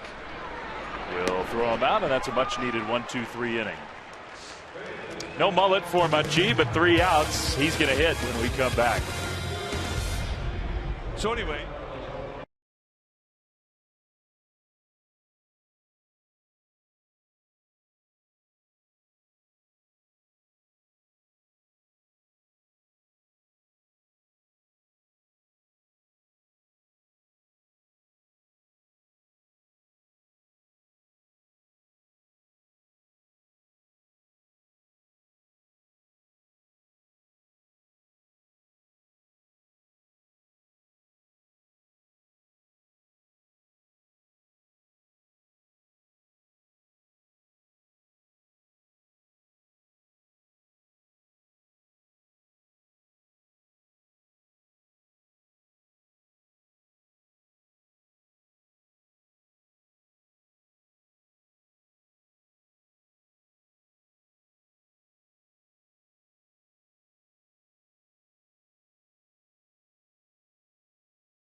now for our Ford Right choice, and we want to show you some defensive brilliance. Started with Nori Aoki taking away a base hit from Brandon Barnes, who hit a topspin bullet. And there's one fine play, but Angel Pagan perhaps outdid him, going all the way to the wall in center field. And no, he does not have one of those Rockies mullet hats on. Making a fine play. That's our Ford Right choice. You can't, but Pagan, see, that's not a mullet. No. He's got flow. That's a mullet. That was the greatest hat I've ever seen. Machi hitting, and the Giants, they just need him to give them some innings, outs, as much as they can get from him. Don't blow out a hamstring. See, I mean, they call it mullet night here. You could have a giveaway and call it Angel Pagan Day. Yeah. Brandon Crawford Day. Uh-huh. Madison Bumgarner Day. Yeah. Machi looks like a hitter. That's a little trimmed up for me. I'm not going full mullet on that. That is a mullet. Yeah. I mean, it's a fake mullet, but that's he's rocking it. He absolutely is rocking it. That's the true party in the back. Machi trying to run away from Hundley. He almost got away, but he strikes out swinging. Tuesday, June 2nd, so that's the next homestand. An important day, Autism Awareness Night at the ballpark. It's the Giants and the Pirates, so you get a ticket to the game, a collector's edition Will Clark Giants hat. It looks very cool. To get the hat, you need the special event ticket, sfgiants.com/special events, with proceeds benefiting autism research, a cause very close to Will Clark himself. He has spent a lot of time in helping that cause. Here's Aoki.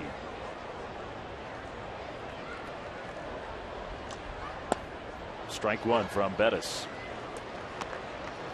Gosh, Aoki started the game. First pitch of the game, he smashed one up the middle. Base hit.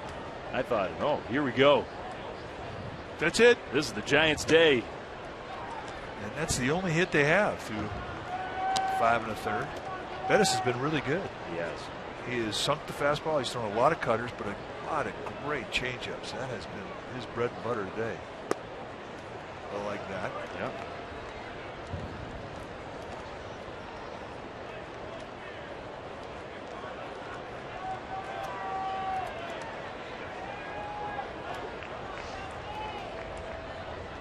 Two-one. Fastball low. Think about this park. I mean, we say it over and over and over again.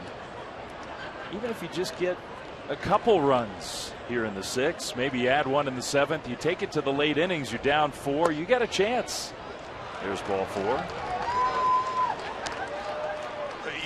I guarantee you put a 3 spot up on the board right now, make it a 9-3 ball game. Yeah.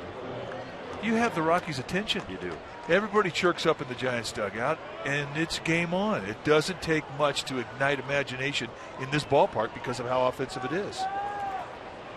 So hard for me to concentrate. Every shot we have with a fan in the background is a mullet. It's like a magnet. Panic at the plate. He's 0 for 2. Taking a strike. Giants will get into Milwaukee tonight, and tomorrow day game. So I would think that Monday night going into Tuesday is when they're really going to catch up with a lot of sleep. That's been the manager's theory. Get through tomorrow and then kind of restart. Panic on the ground very softly. See if they can turn 2. They can't. Quiet day for Joe Panic. He's had a nice series, but 0 for 3. Well, you know, the problem with playing the day after a doubleheader is playing a day game after a doubleheader. Yeah. Now, granted, it was 2 hours later than the originally scheduled 2 o'clock time because of the rain delay, but still, it's, you know, you just, and a lot of these guys like Panic, Crawford, Belt, they're on the field a long time. Crawford getting a day off because he played both ends of yesterday's doubleheader. Belt has not missed a pitch. Well, it'll be interesting to see. This is the 6th inning. You got Pagan here, Posey on deck. could be the final at bat for Pagan. And if Buster comes up, maybe for him, you could see Bruce Bochy say, well, 9-0 game. If we don't get anything on the board here, let's rest those guys for tomorrow. Yeah, I would think that would be what he would do. Panic played both ends of the doubleheader yesterday. Yeah, you don't really have at the moment an extra infielder to get him out of there. But he looks a little gassed today, Panic. But hey, Milwaukee, a good sleep town. You can't say that in front of the Kuiper brothers, though. Well, one of them at least is listening to you now. it's Pagan to right center field in the yard. And Barnes puts it away. One walk, one left. Mid-6, all Rockies.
Sportsnet Bay Area is brought to you by Heffernan Insurance Brokers. Insurance and financial services for you and your business. Visit hefins.com and by Xfinity, home of the most live sports. Dave Fleming, Mike Krukow, and we might like some nachos. 9-0 Rockies, bottom of the 6th at Coors on what has turned into a nice afternoon. You notice they're eating nachos standing up, and when you do that, there are no calories involved. Okay, so during a rain delay, no calories. Standing up, no calories. With nachos. Only with nachos. Yes. These rules are complicated. Well, those are the feed your boiler rules. You have to convince your boiler that it's really good for you. So different than the unwritten rules of baseball. If you eat off somebody else's plate, no calories. Machi, strike one to the pitcher Bettis. And if you eat your children's food at a fast food restaurant, no calories. Man, that has saved me a lot over the years.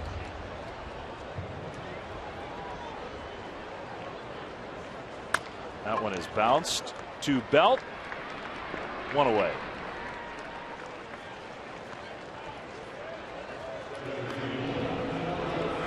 Well, the first pitch that Machi threw coming into the game went about 450 feet.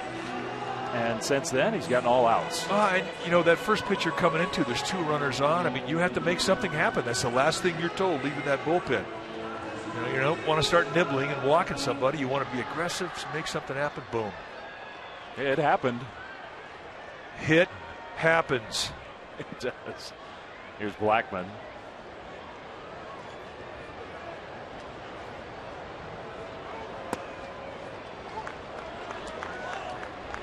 We were talking about the possibility of Pagan's at bat, meaning the end of his day, and look who's in center field.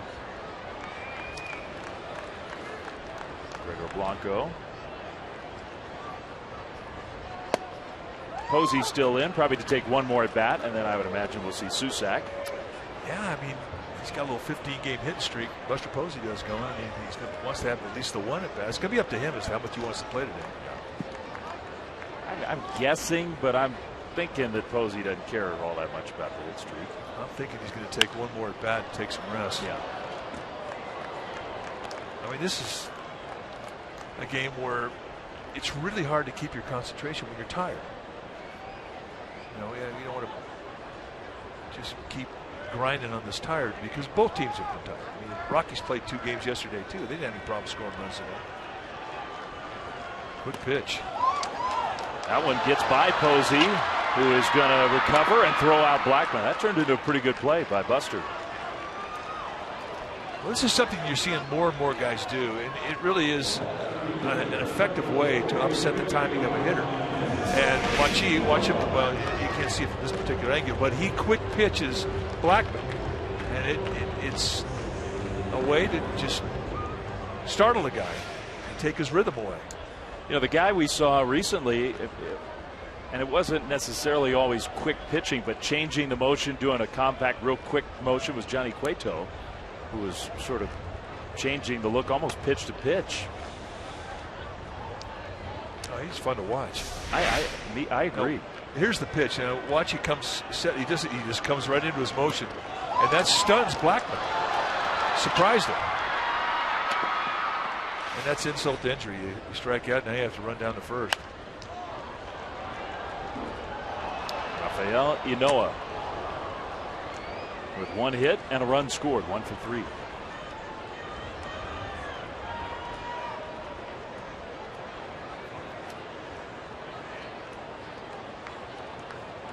Mullet day. It looks real. Yeah, the thing is, almost every person that we show, my first instinct is, oh, well, he has an actual mullet.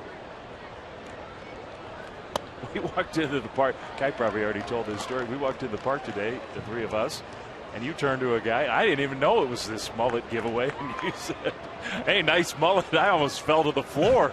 I thought it was his real hair. I haven't laughed that hard in a long time. On the ground and pass Duffy. So the Giants were playing Ynoa to pull. Duffy was off the line. That's a 2-out single.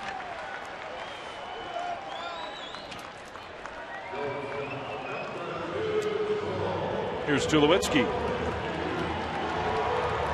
We saw that it was advertised going into today's ball game as we came into the ballpark day 1 of the series, and I'm thinking, mullet night out, what is that all about?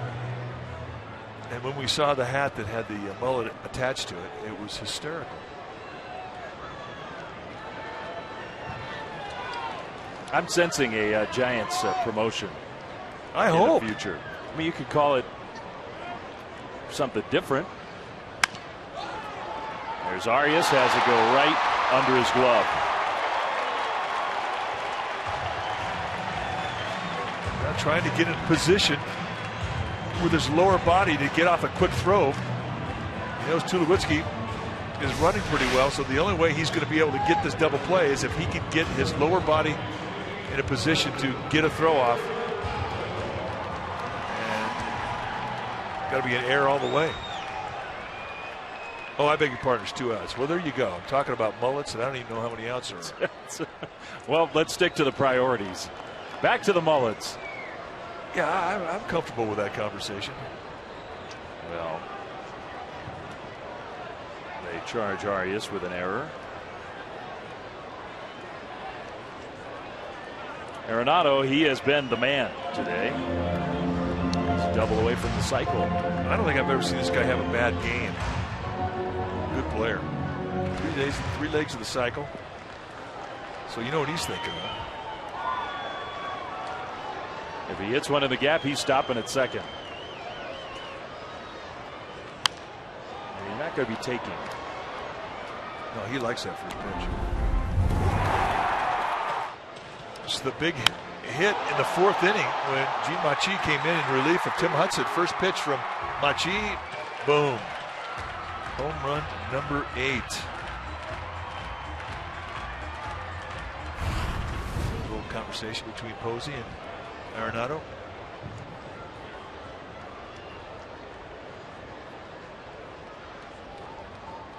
2 on, 2 out.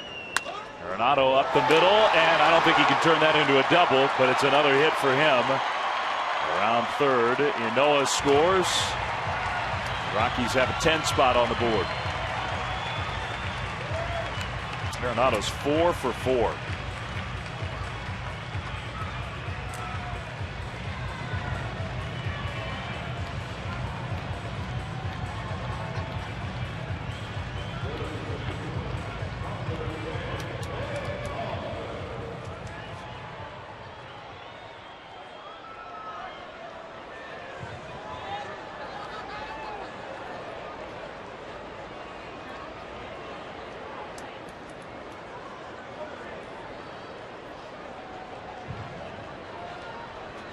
Here's Paulson.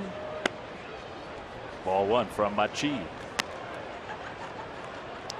Only 24 pitches. I mean, I think the Giants are. He got 3 outs in the 5th. He got the final out in the 4th. I think they're going to lean on Machi for another inning even after this one. Ochi told us he is the long man, and they are going to use him that way today. Well, and this really is a way to stretch him out, build up that pitch count. Ideally, you want your long man to be able to go 60 pitches.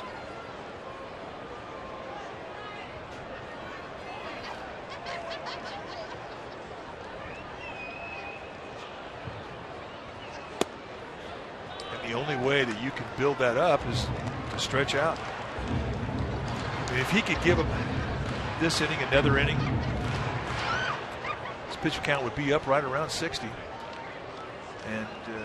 And he'd be sore the next couple of days and wouldn't use him. But then the next time he'd go out there, he'd have a stronger arm. That's how your arm builds strength.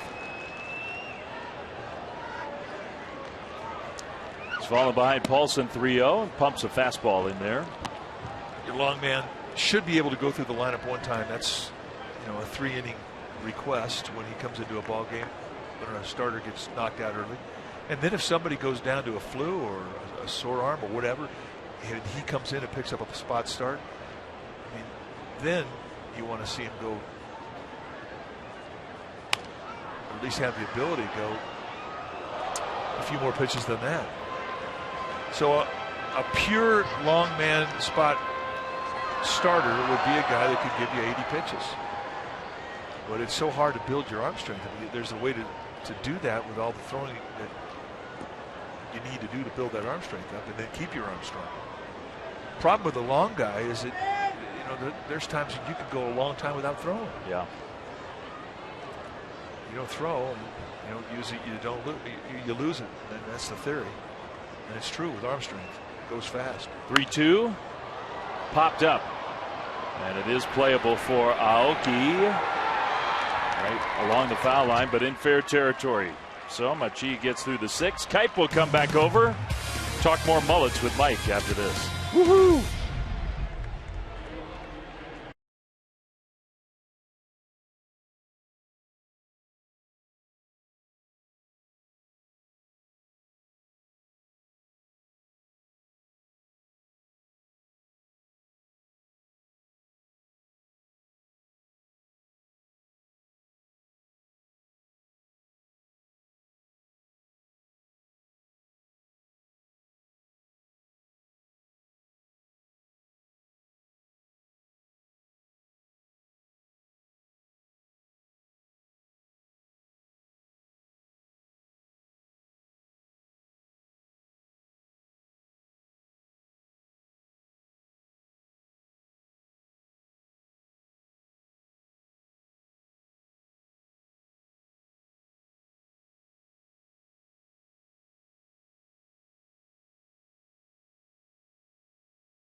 Local Toyota dealer. Let's take a look at the line score. The Giants, no runs on 1 hit, 1 error.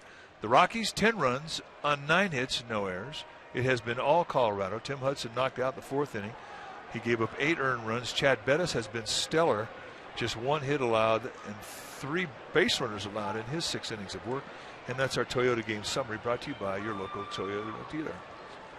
So Buster Posey stepping in against Chad Bettis here. And a line drive right to Arenado on a first pitch.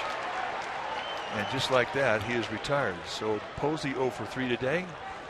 Again, 10-0 Colorado. And here again is Dwayne Kuiper.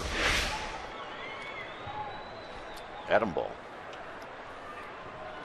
Well, not sure if he's going to come out and get into a squat in the bottom of the 7th. That may be his last at bat today, and if that's the case, his 15-game hitting streak will go away.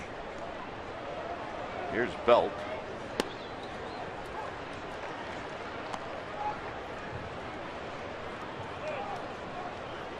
Belt, who has lots of ownage on Bettis, but not today. He's 0 for 2. And it's 0 2.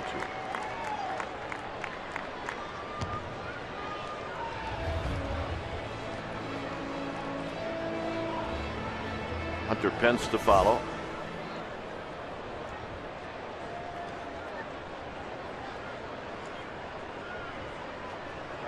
And this is ripped to left, but it's right at Enoa. 2 outs.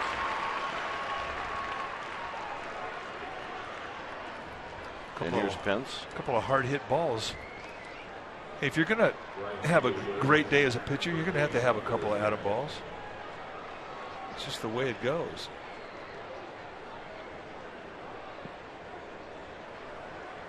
Pence is bounced out and struck out. Here he takes a strike.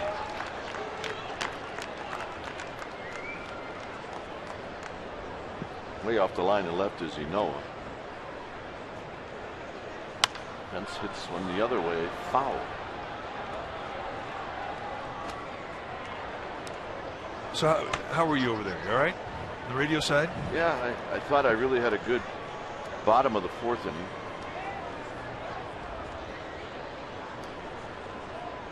My shutdown inning, that'll end the inning. Bottom of the 7th coming up.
in Denver after a 2-hour non-rain delay. All right, time now for McDonald's True Stories. On this date, 1940, the Giants beat the Boston Bees 8-1 in the first ever night game played at the Polo Grounds. Mel Ott went 1 for 3 with 3 RBIs. The Giants played 7 night games at home in 1940. And that is your McDonald's True Stories. There's the great Mel Ott.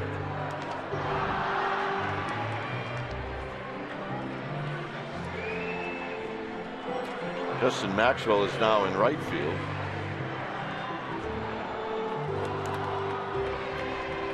So Machi goes back out. He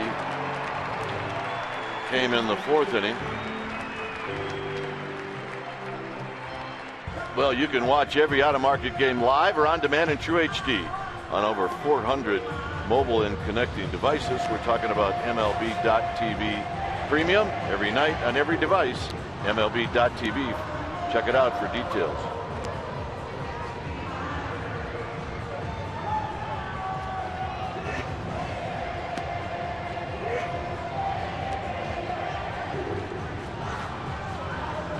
Well, Giants leave Colorado. Yes, they are indeed going to leave Colorado and head out to Wisconsin, where tomorrow they'll take on the Milwaukee Brewers. Game 1 of a 3-game series. You'll see that game at 11 o'clock, pregame live at 10:30. You'll see it right here on Comcast Sportsnet Bay Area. Plus, complete pre- and post-game coverage and Giants insider Alex Pavlovich right here at csnbayarea.com. The home of the authentic Giants fan is Comcast Sportsnet. Tomorrow it's going to be Tim Lincecum taking on Kyle Loesch. A couple of gamer babes, they're not leaving. So here's Barnes.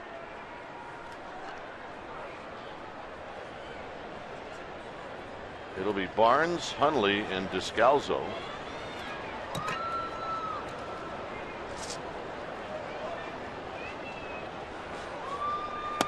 And a strike to Barnes. Barnes is 0 for 2. Norioki hit the first pitch into center field for a base hit to open up this game, and the Giants have not had a hit since. Hit the ball hard a few times. But man, thinking after that base hit, game on. Here we go. I was looking down. I didn't even see it. So as far as I'm concerned, I haven't seen a hit yet in this game for the Giants. That's the one hit. 1 ball and 1 strike to Barnes. 31 pitches now for Gene Machi, trying to save the bullpen. He's already done that. This hit out into center field. Blanco racing back, still racing back, and he'll make, no, now he dropped it.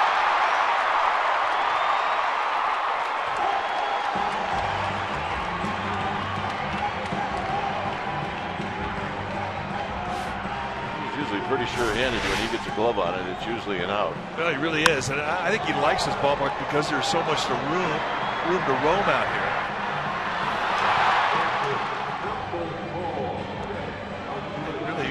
Think about all the great catches that he's made. I mean, this is not one of those catches that looked like it was overly difficult. So here's Hundley.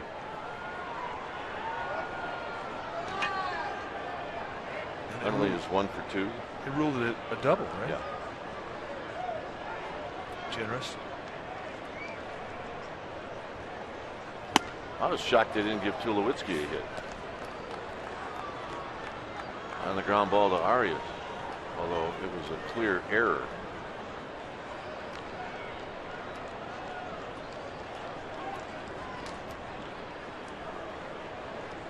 No balls and 1 strike to Hundley. Foul, 0-2. Let's take a look at the play one more time as he goes high with the backhand. Just at the tip of the web, and he cannot hold on. I think it surprised him when it dropped out. I think if you ask him, he's going to say it's an error. Yeah, I agree.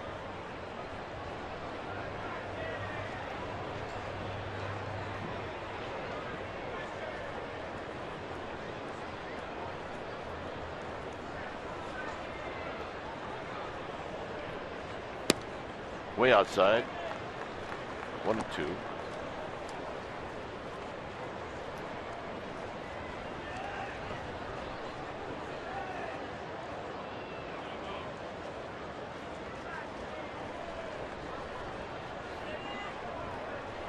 One and 2 to Hundley. Scalzo to follow.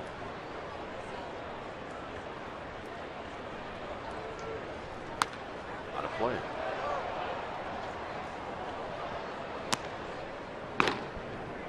You see Javier Lopez.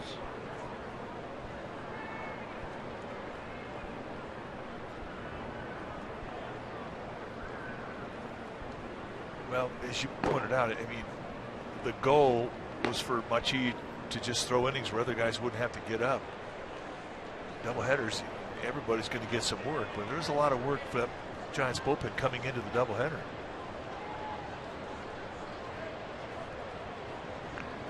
Well, it's what happens in this ballpark. You really have to cover yourself, and with the Giants' main long man in Yasmero Petit, he gets used as a starter, so you lose him in this series.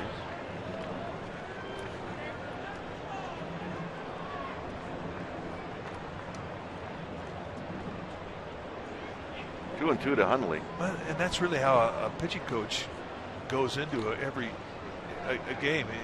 He'll figure out how many innings he has that day from his bullpen and tell his manager, listen, this guy can't be used here. This guy here, we can get 2 from him, 1 from him. You know, he adds it up that way. So if there is an early TKO or a long extra inning game. This is hit into the gap. Maxwell's not going to get it. Coming in to score is Barnes, and Hundley's got a base hit. Another hit to right field, which he has done a lot of since putting on this Rockies uniform.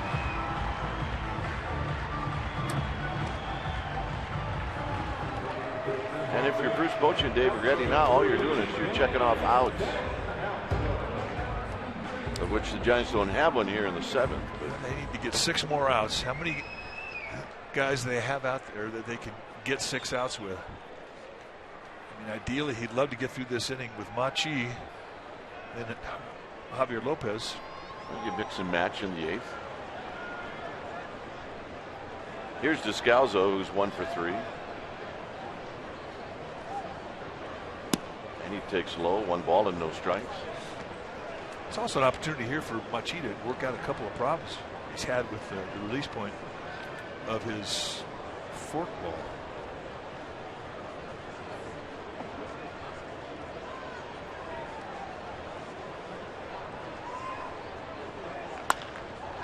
Hit to left. Aoki will put it away. Check the box. All right, 5 outs to get. And here's Bettis.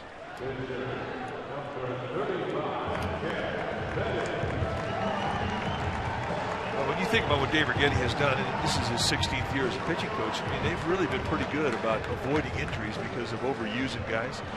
This Bochy has never had a relief pitcher rank in the top 10 in appearances in a season. Yeah, that's not likely going to change. No, they will not. They will not overuse guys. They just won't do it. Strike to Bettis, who's 0 for 3. He does, however, have an RBI.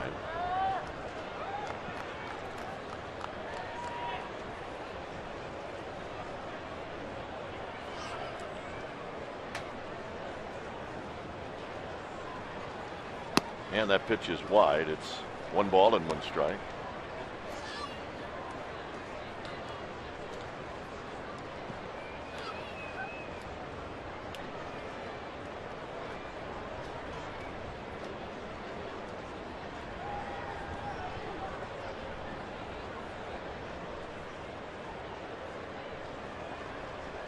Look out. Off-speed pitch high, 2 balls and 1 strike. And then you get kind of a squirrely strike zone.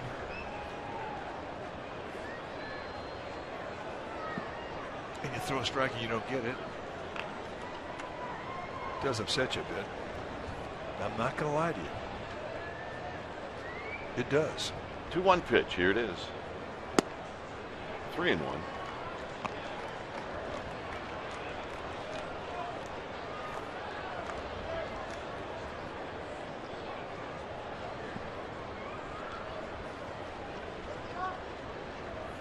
So Machi doesn't want to walk Bettis.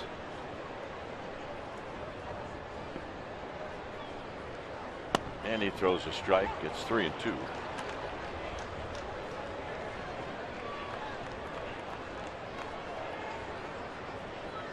Machi is due to hit third in the 8th inning.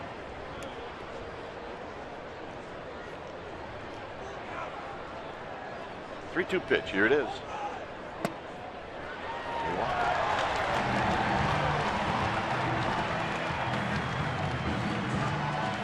I think Machi wanted a strike.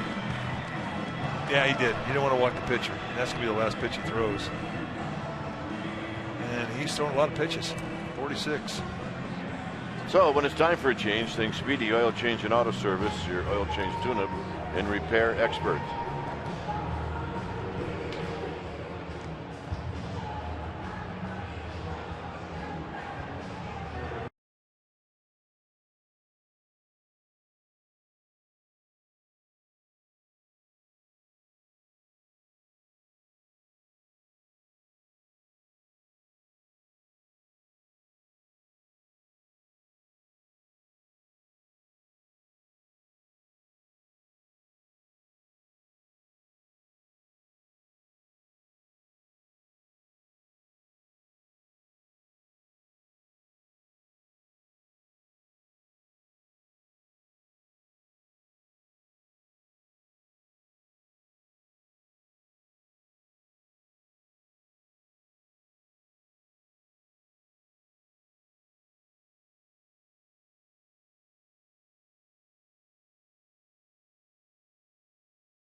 Wire-to-wire reporting of the Giants in this 2015 season with breaking news, video, special features, and more only on csnbayarea.com. So here's Lopez to face Blackman.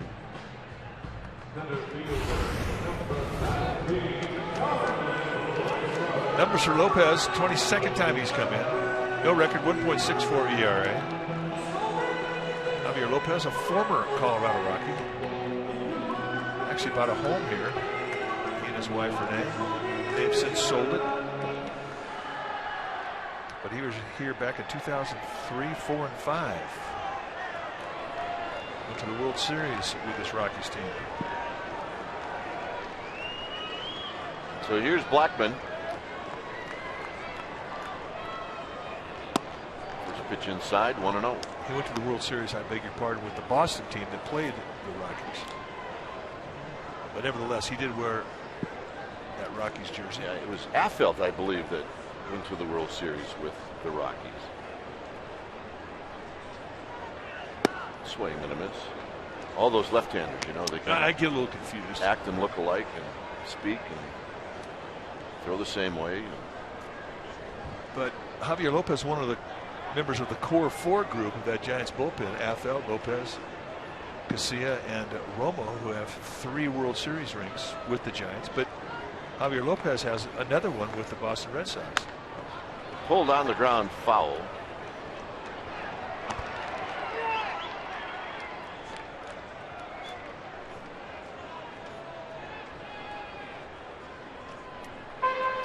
Lopez has also played with the Diamondbacks in 2005 and Pittsburgh in 2010 when the Giants got him from Pittsburgh. was the trade that sent Joe Martinez and John Bowker to Pittsburgh in exchange for Javier Lopez. Got him. See ya. Thanks for stopping by.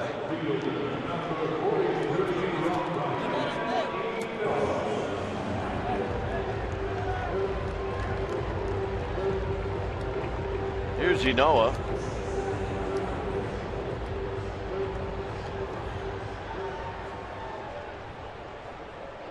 Enoa, a couple of hits, scored a couple of runs.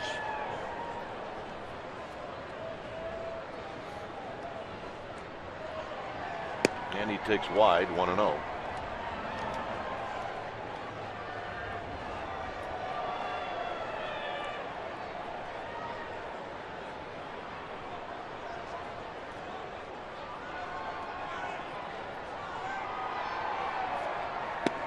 And a strike at the knees to even the count. 1 ball and 1 strike.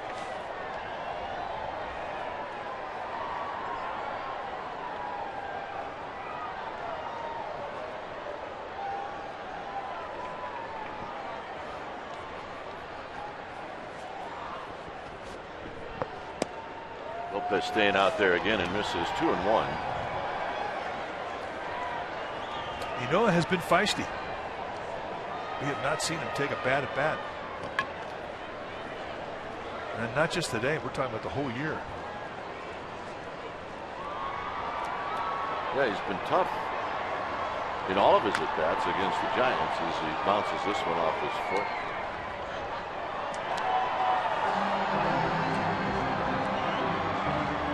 Yep, that's the look. That's the look that says I hit it off my foot. Let's see where it got him. Both teams, by the way, will head into the National League Central tomorrow.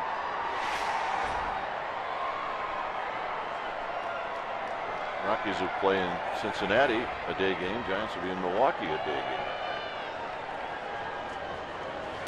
Up the middle.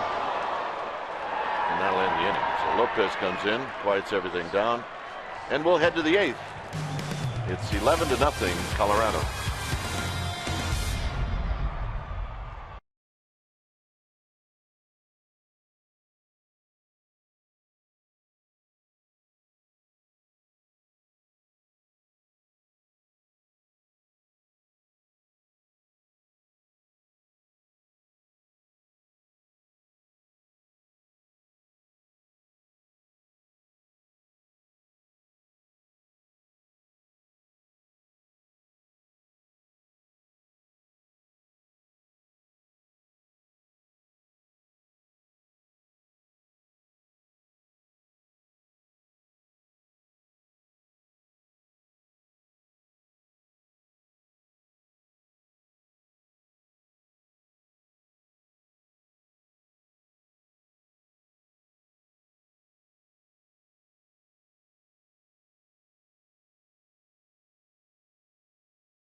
Giants postgame live, highlights, reaction, and analysis, and it's all coming up right after the game.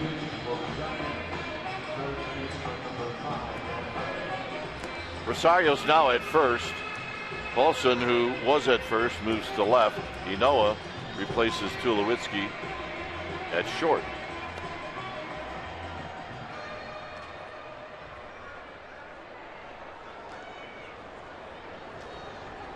And the leadoff hitter for the Giants will be Giants third baseman Matt Duffy.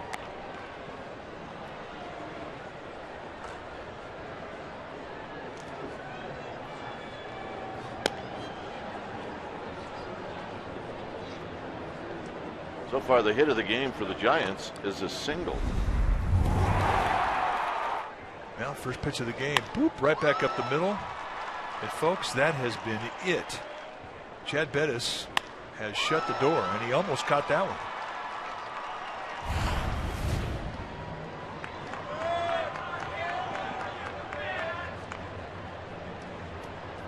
So here's Duffy. Duffy is struck out and bounced out. And he takes a strike. Actually, Bettis has had just about everything working. He's trying to throw more curveballs in the second half of this ball game. He didn't really throw a lot of them early. Steals strikes with it. Hit to right field for a base hit. That has really been one of the strengths of Matt Duffy ever since he's shown up on the doorstep of AT&T. He uses the whole field. And that was not a hanger. That was a good pitch location-wise with the fastball from Bettis.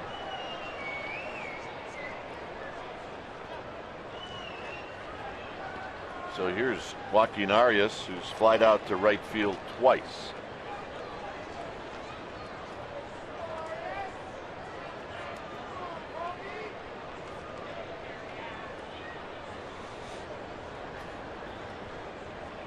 And a fastball for a strike, and it's 0-1.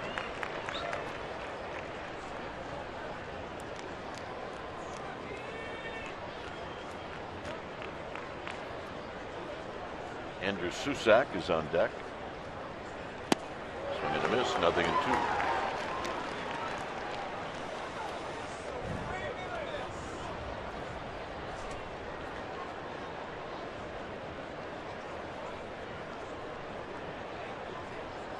Duffy at first, bouncing ball, could be a pair.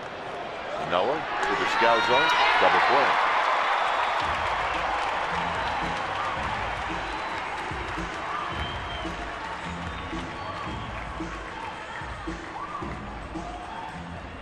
And here's Susak.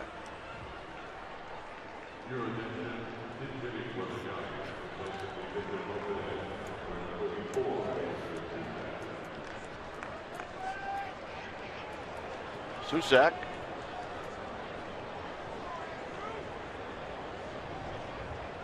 hitting for Lopez, hitting at 205. He takes a breaking ball for a strike.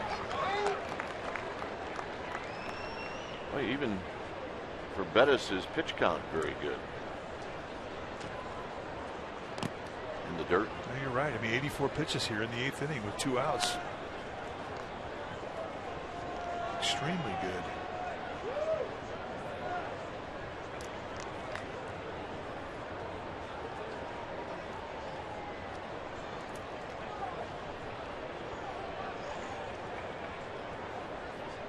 Breaking ball for a strike, 1-2. A big slow curveball. Now this is a guy, as you see George Contos taking his throws in the bullpen. Chad Bettis, 2nd round pick.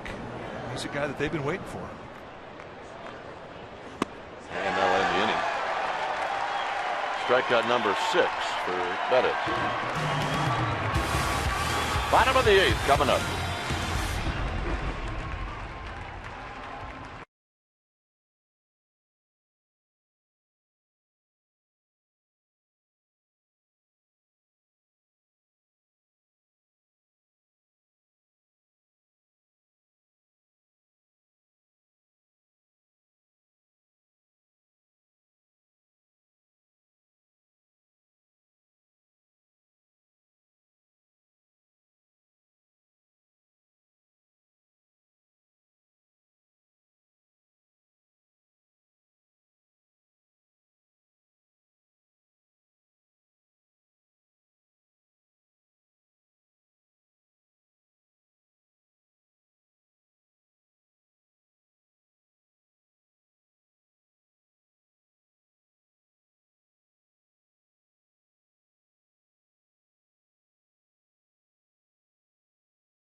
Player of the game brought to you by, when it's time for a change, think Speedy Oil Change and Auto Service. Your oil change tune-up and repair experts. George Cantos coming in for the 22nd time this year. 1-0 on the year, 2.22 ERA. Cantos, he's had a very solid first half. Did give up a 3-run night here. An opposite field home, kind of a cheapie to DJ LeMahieu. Hasn't had many flaws.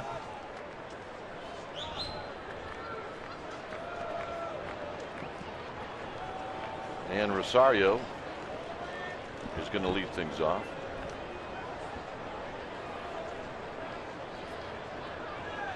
And a strike, and it's 0-1.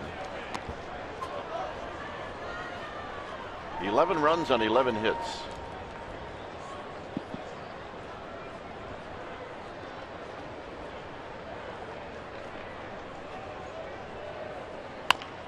Hit on the ground to Arias, and Arias will throw on the run. It's a tough time now for Belt. You can see Belt actually struggling to catch that ball. Looking right into the sun. Ball's coming from the third base side. Shortstop side. Not fun.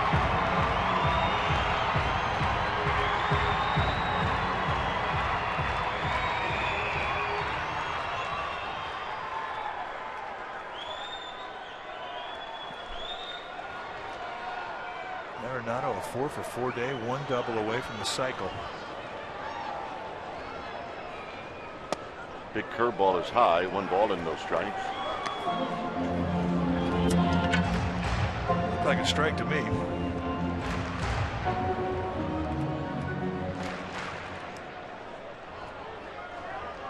On deck is Polson. Hit into center field.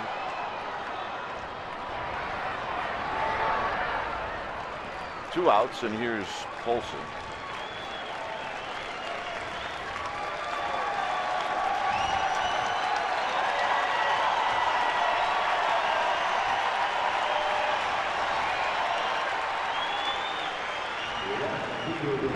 So Arenado getting a nice round of applause as he head back to the Rockies dugout.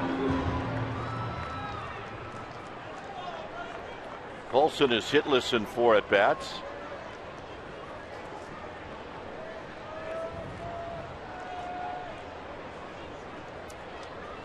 And he takes a strike, and it's 0-1. Buster Posey hanging in there for 9, which would lead us to believe that he will not be in the lineup tomorrow.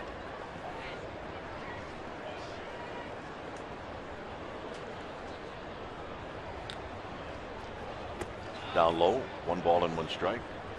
Could be wrong.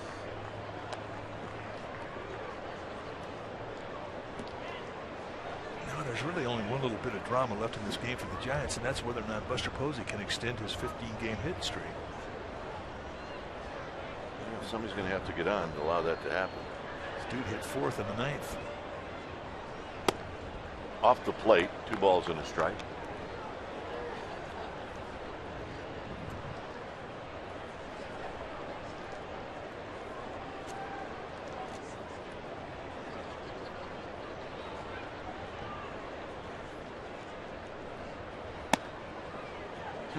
Very close, 3-1. If you want to move the game along, that's got to be a strike. Well, I mean, I know how I would umpire if it was an 11-0 ball game, but I don't think anybody would have an issue with it. That's the whole point. That'll end the inning. 9th inning coming up. It's 11-0 Colorado.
For our player of the game, it's brought to you by Honda, and we think that Chad Bettis is deserving of that distinction. Why? Well, he has gone 8 solid innings so far, and he's only allowed 2 hits and 2 walks to the Giants. He has shut them down. He has struck out 6, and he is 3 outs away from a shutout here at Coors Field, which is quite an accomplishment. Hey, he's our player of the game, brought to you by Honda. It'll be Aoki, Panic, and then Blanco.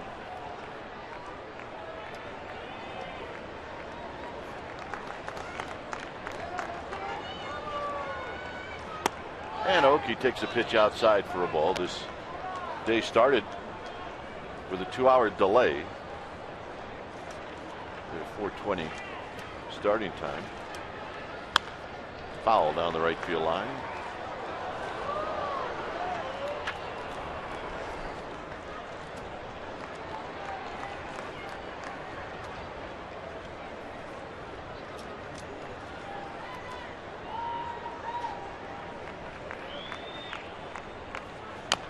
Cap foul, so it's 1-2.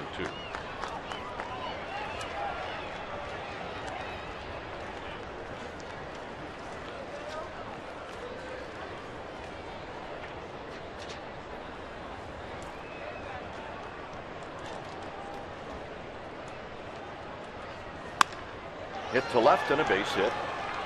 Paulson moving over. Aoki's going to go for 2, and he'll make it. Give him a finish, boys. Give him a finish. 2 hits for Nori Aoki. He's going back to an old team tomorrow from his Brewer days. Yes, he is. We talked to him about Milwaukee. Loved it.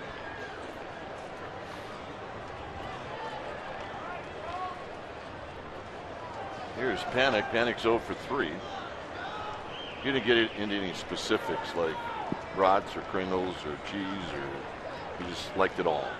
Liked it all.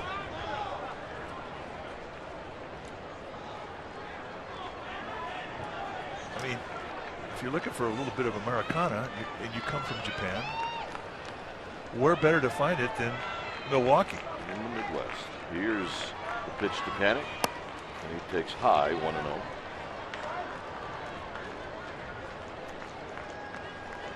San Francisco, really the first coastal experience for Aoki. Look at 2 good stops. Milwaukee and Kansas City. A lot of Midwest, you bet. Good stops. Panic with a base hit to left field. Here comes Aoki. It's 11-1, and Panic with an RBI single. And Giants fans are roaring at this point. Looking for a way to get fired up. Look at this family. We've been watching them the whole game. They're having a ball. Came all the way from San Francisco. They've got their rally caps on. Rally visor. Yeah, there you go. They're not leaving early. This is going to be the greatest comeback of all times. And guess what? Buster Posey's going to hit. Here's Blanco. Finally some activity in the Rockies bullpen.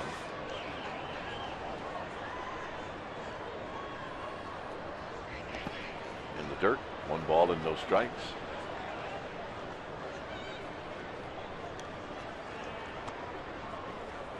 Giants will face Kyle Loesch tomorrow.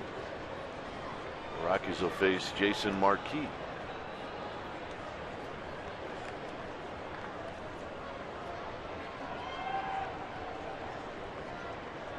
It's a ball and no strikes to Gregor Blanco. This is his first at bat. He takes low. It's 2-0. This may be tiring. Who knows? You never know. So Brooks Brown starting to stretch it out a little bit. 94 pitches. They're not overly concerned. This is the longest he's ever pitched into a ball game, but he's definitely exceeded the pitch count before. 3-0.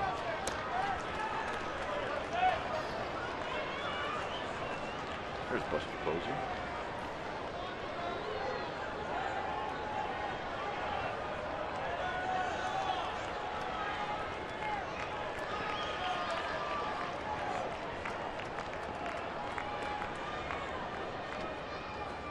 and a strike. So Bettis comes right back in. 3-1.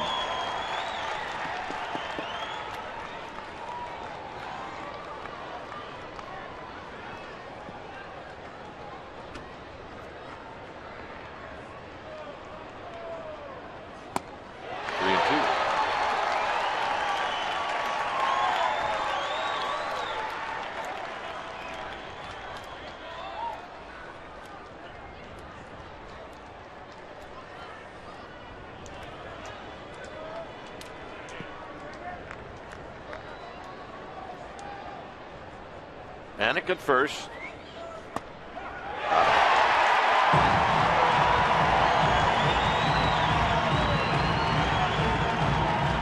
I don't blame you, Gregory.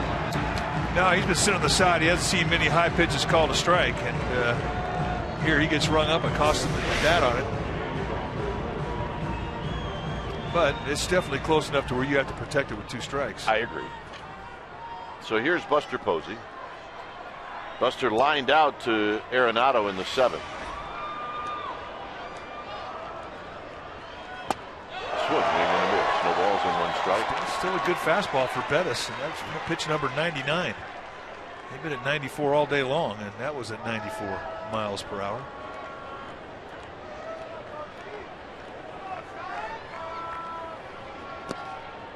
Off-speed pitch, 1 ball and 1 strike.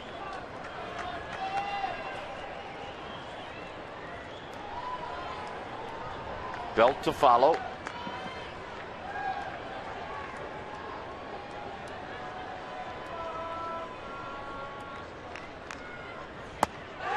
1-2.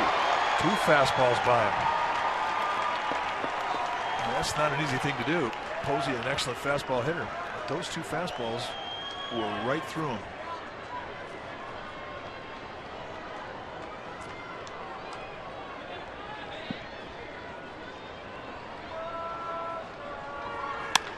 And a base hit into right center field.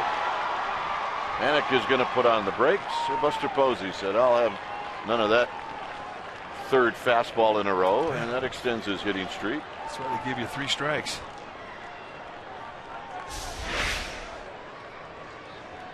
Fastball right out over the plate at the belt.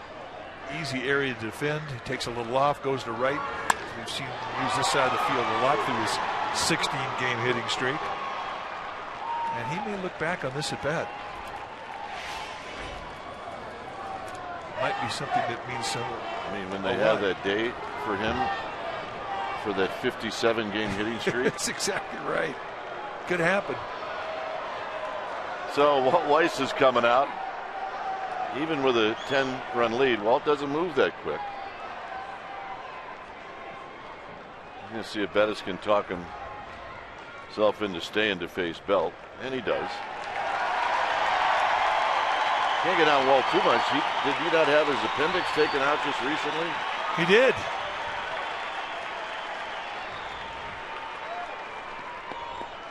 Good man, that Walt Weiss. So here's Belt. Belt is 0 for 3. He did line out to left field in the 7th.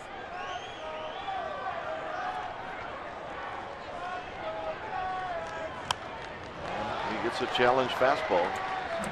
It's a beautiful swing, folks. It really is. And look at the knob come through first, and it really positions himself as he stays inside the ball to use the whole field. And he's just looking for a location mistake, and he got one in a 2-strike count. Capitalized on it. Kept the game alive, kept the streak alive.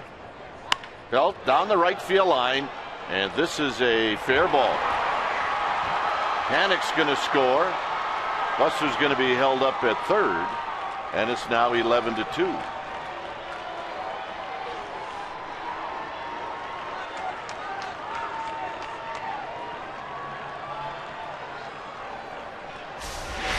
And the Let's Go Giants cheer continues to get louder as Belt continues to stay hot.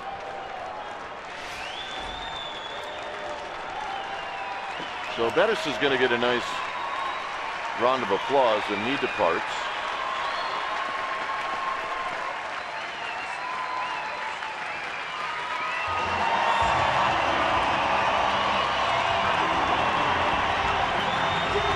So Bettis departs. When it's time for a change, think Speedy Oil Change and Auto Service. Your oil change tune-up and repair experts.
Rockies.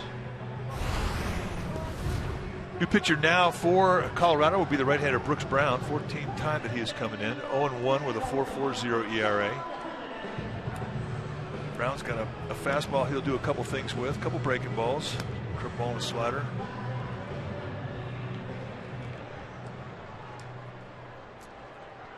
Being asked to get the final 2 outs of this ball game.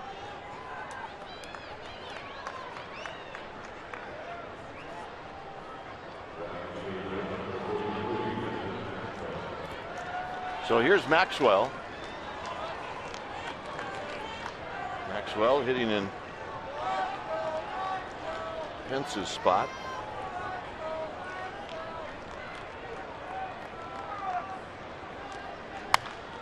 And he shoots when fouled, and it's 0-1. Heads up.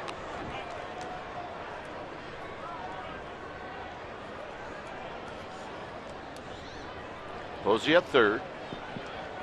Belt is at second.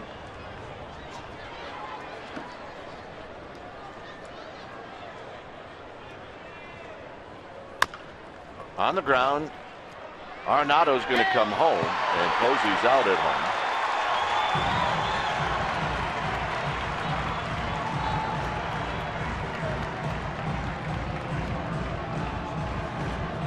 You wouldn't think a guy would come home in an 11-2 ball game. Just unless he thought he had an easier play at home. Either he had a little something going on with Posey, but ball right in front of him, just over the shoulder of him, is a perfect play, perfect throw, and an easy tag of Posey. So here's Duffy. I'm sure Chad Bettis appreciated it. That's an earned run. Duffy takes low and away. Duffy singled in the 8th.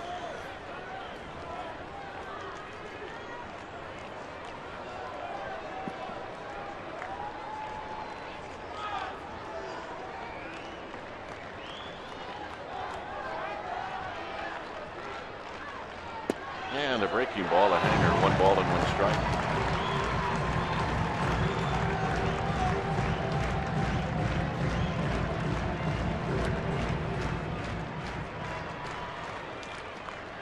Belt at second.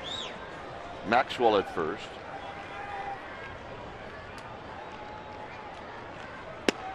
One and 2. 94-mile-an-hour little sinker, taking out that outside corner at the knees. Good pitch.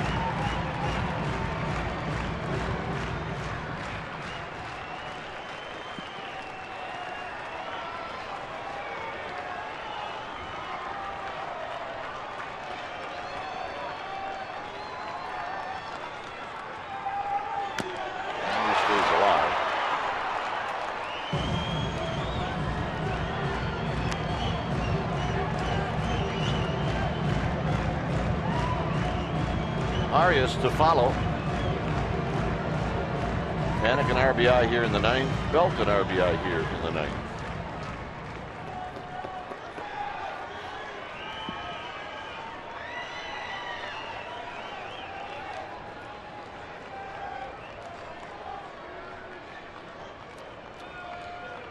He got him, and that's the ball game. So the Rockies win the last 2 games in this 4-game series, and they do it today with a big inning in the 4th where they scored 8 times, and Bettis was good. And now the Giants will get on a plane happily and get out of town. Well, and they get to go to a ballpark that has a lid on the field, so they're not going to have to worry about the distraction of rain delays. And it was just not Tim Hudson's day, and whatever reason, the mystery of Coors Field continues to plague him. So the final score here in Denver, the Rockies 11 and the Giants 2. Stay tuned. Esurance Giants postgame live is going to all start right now.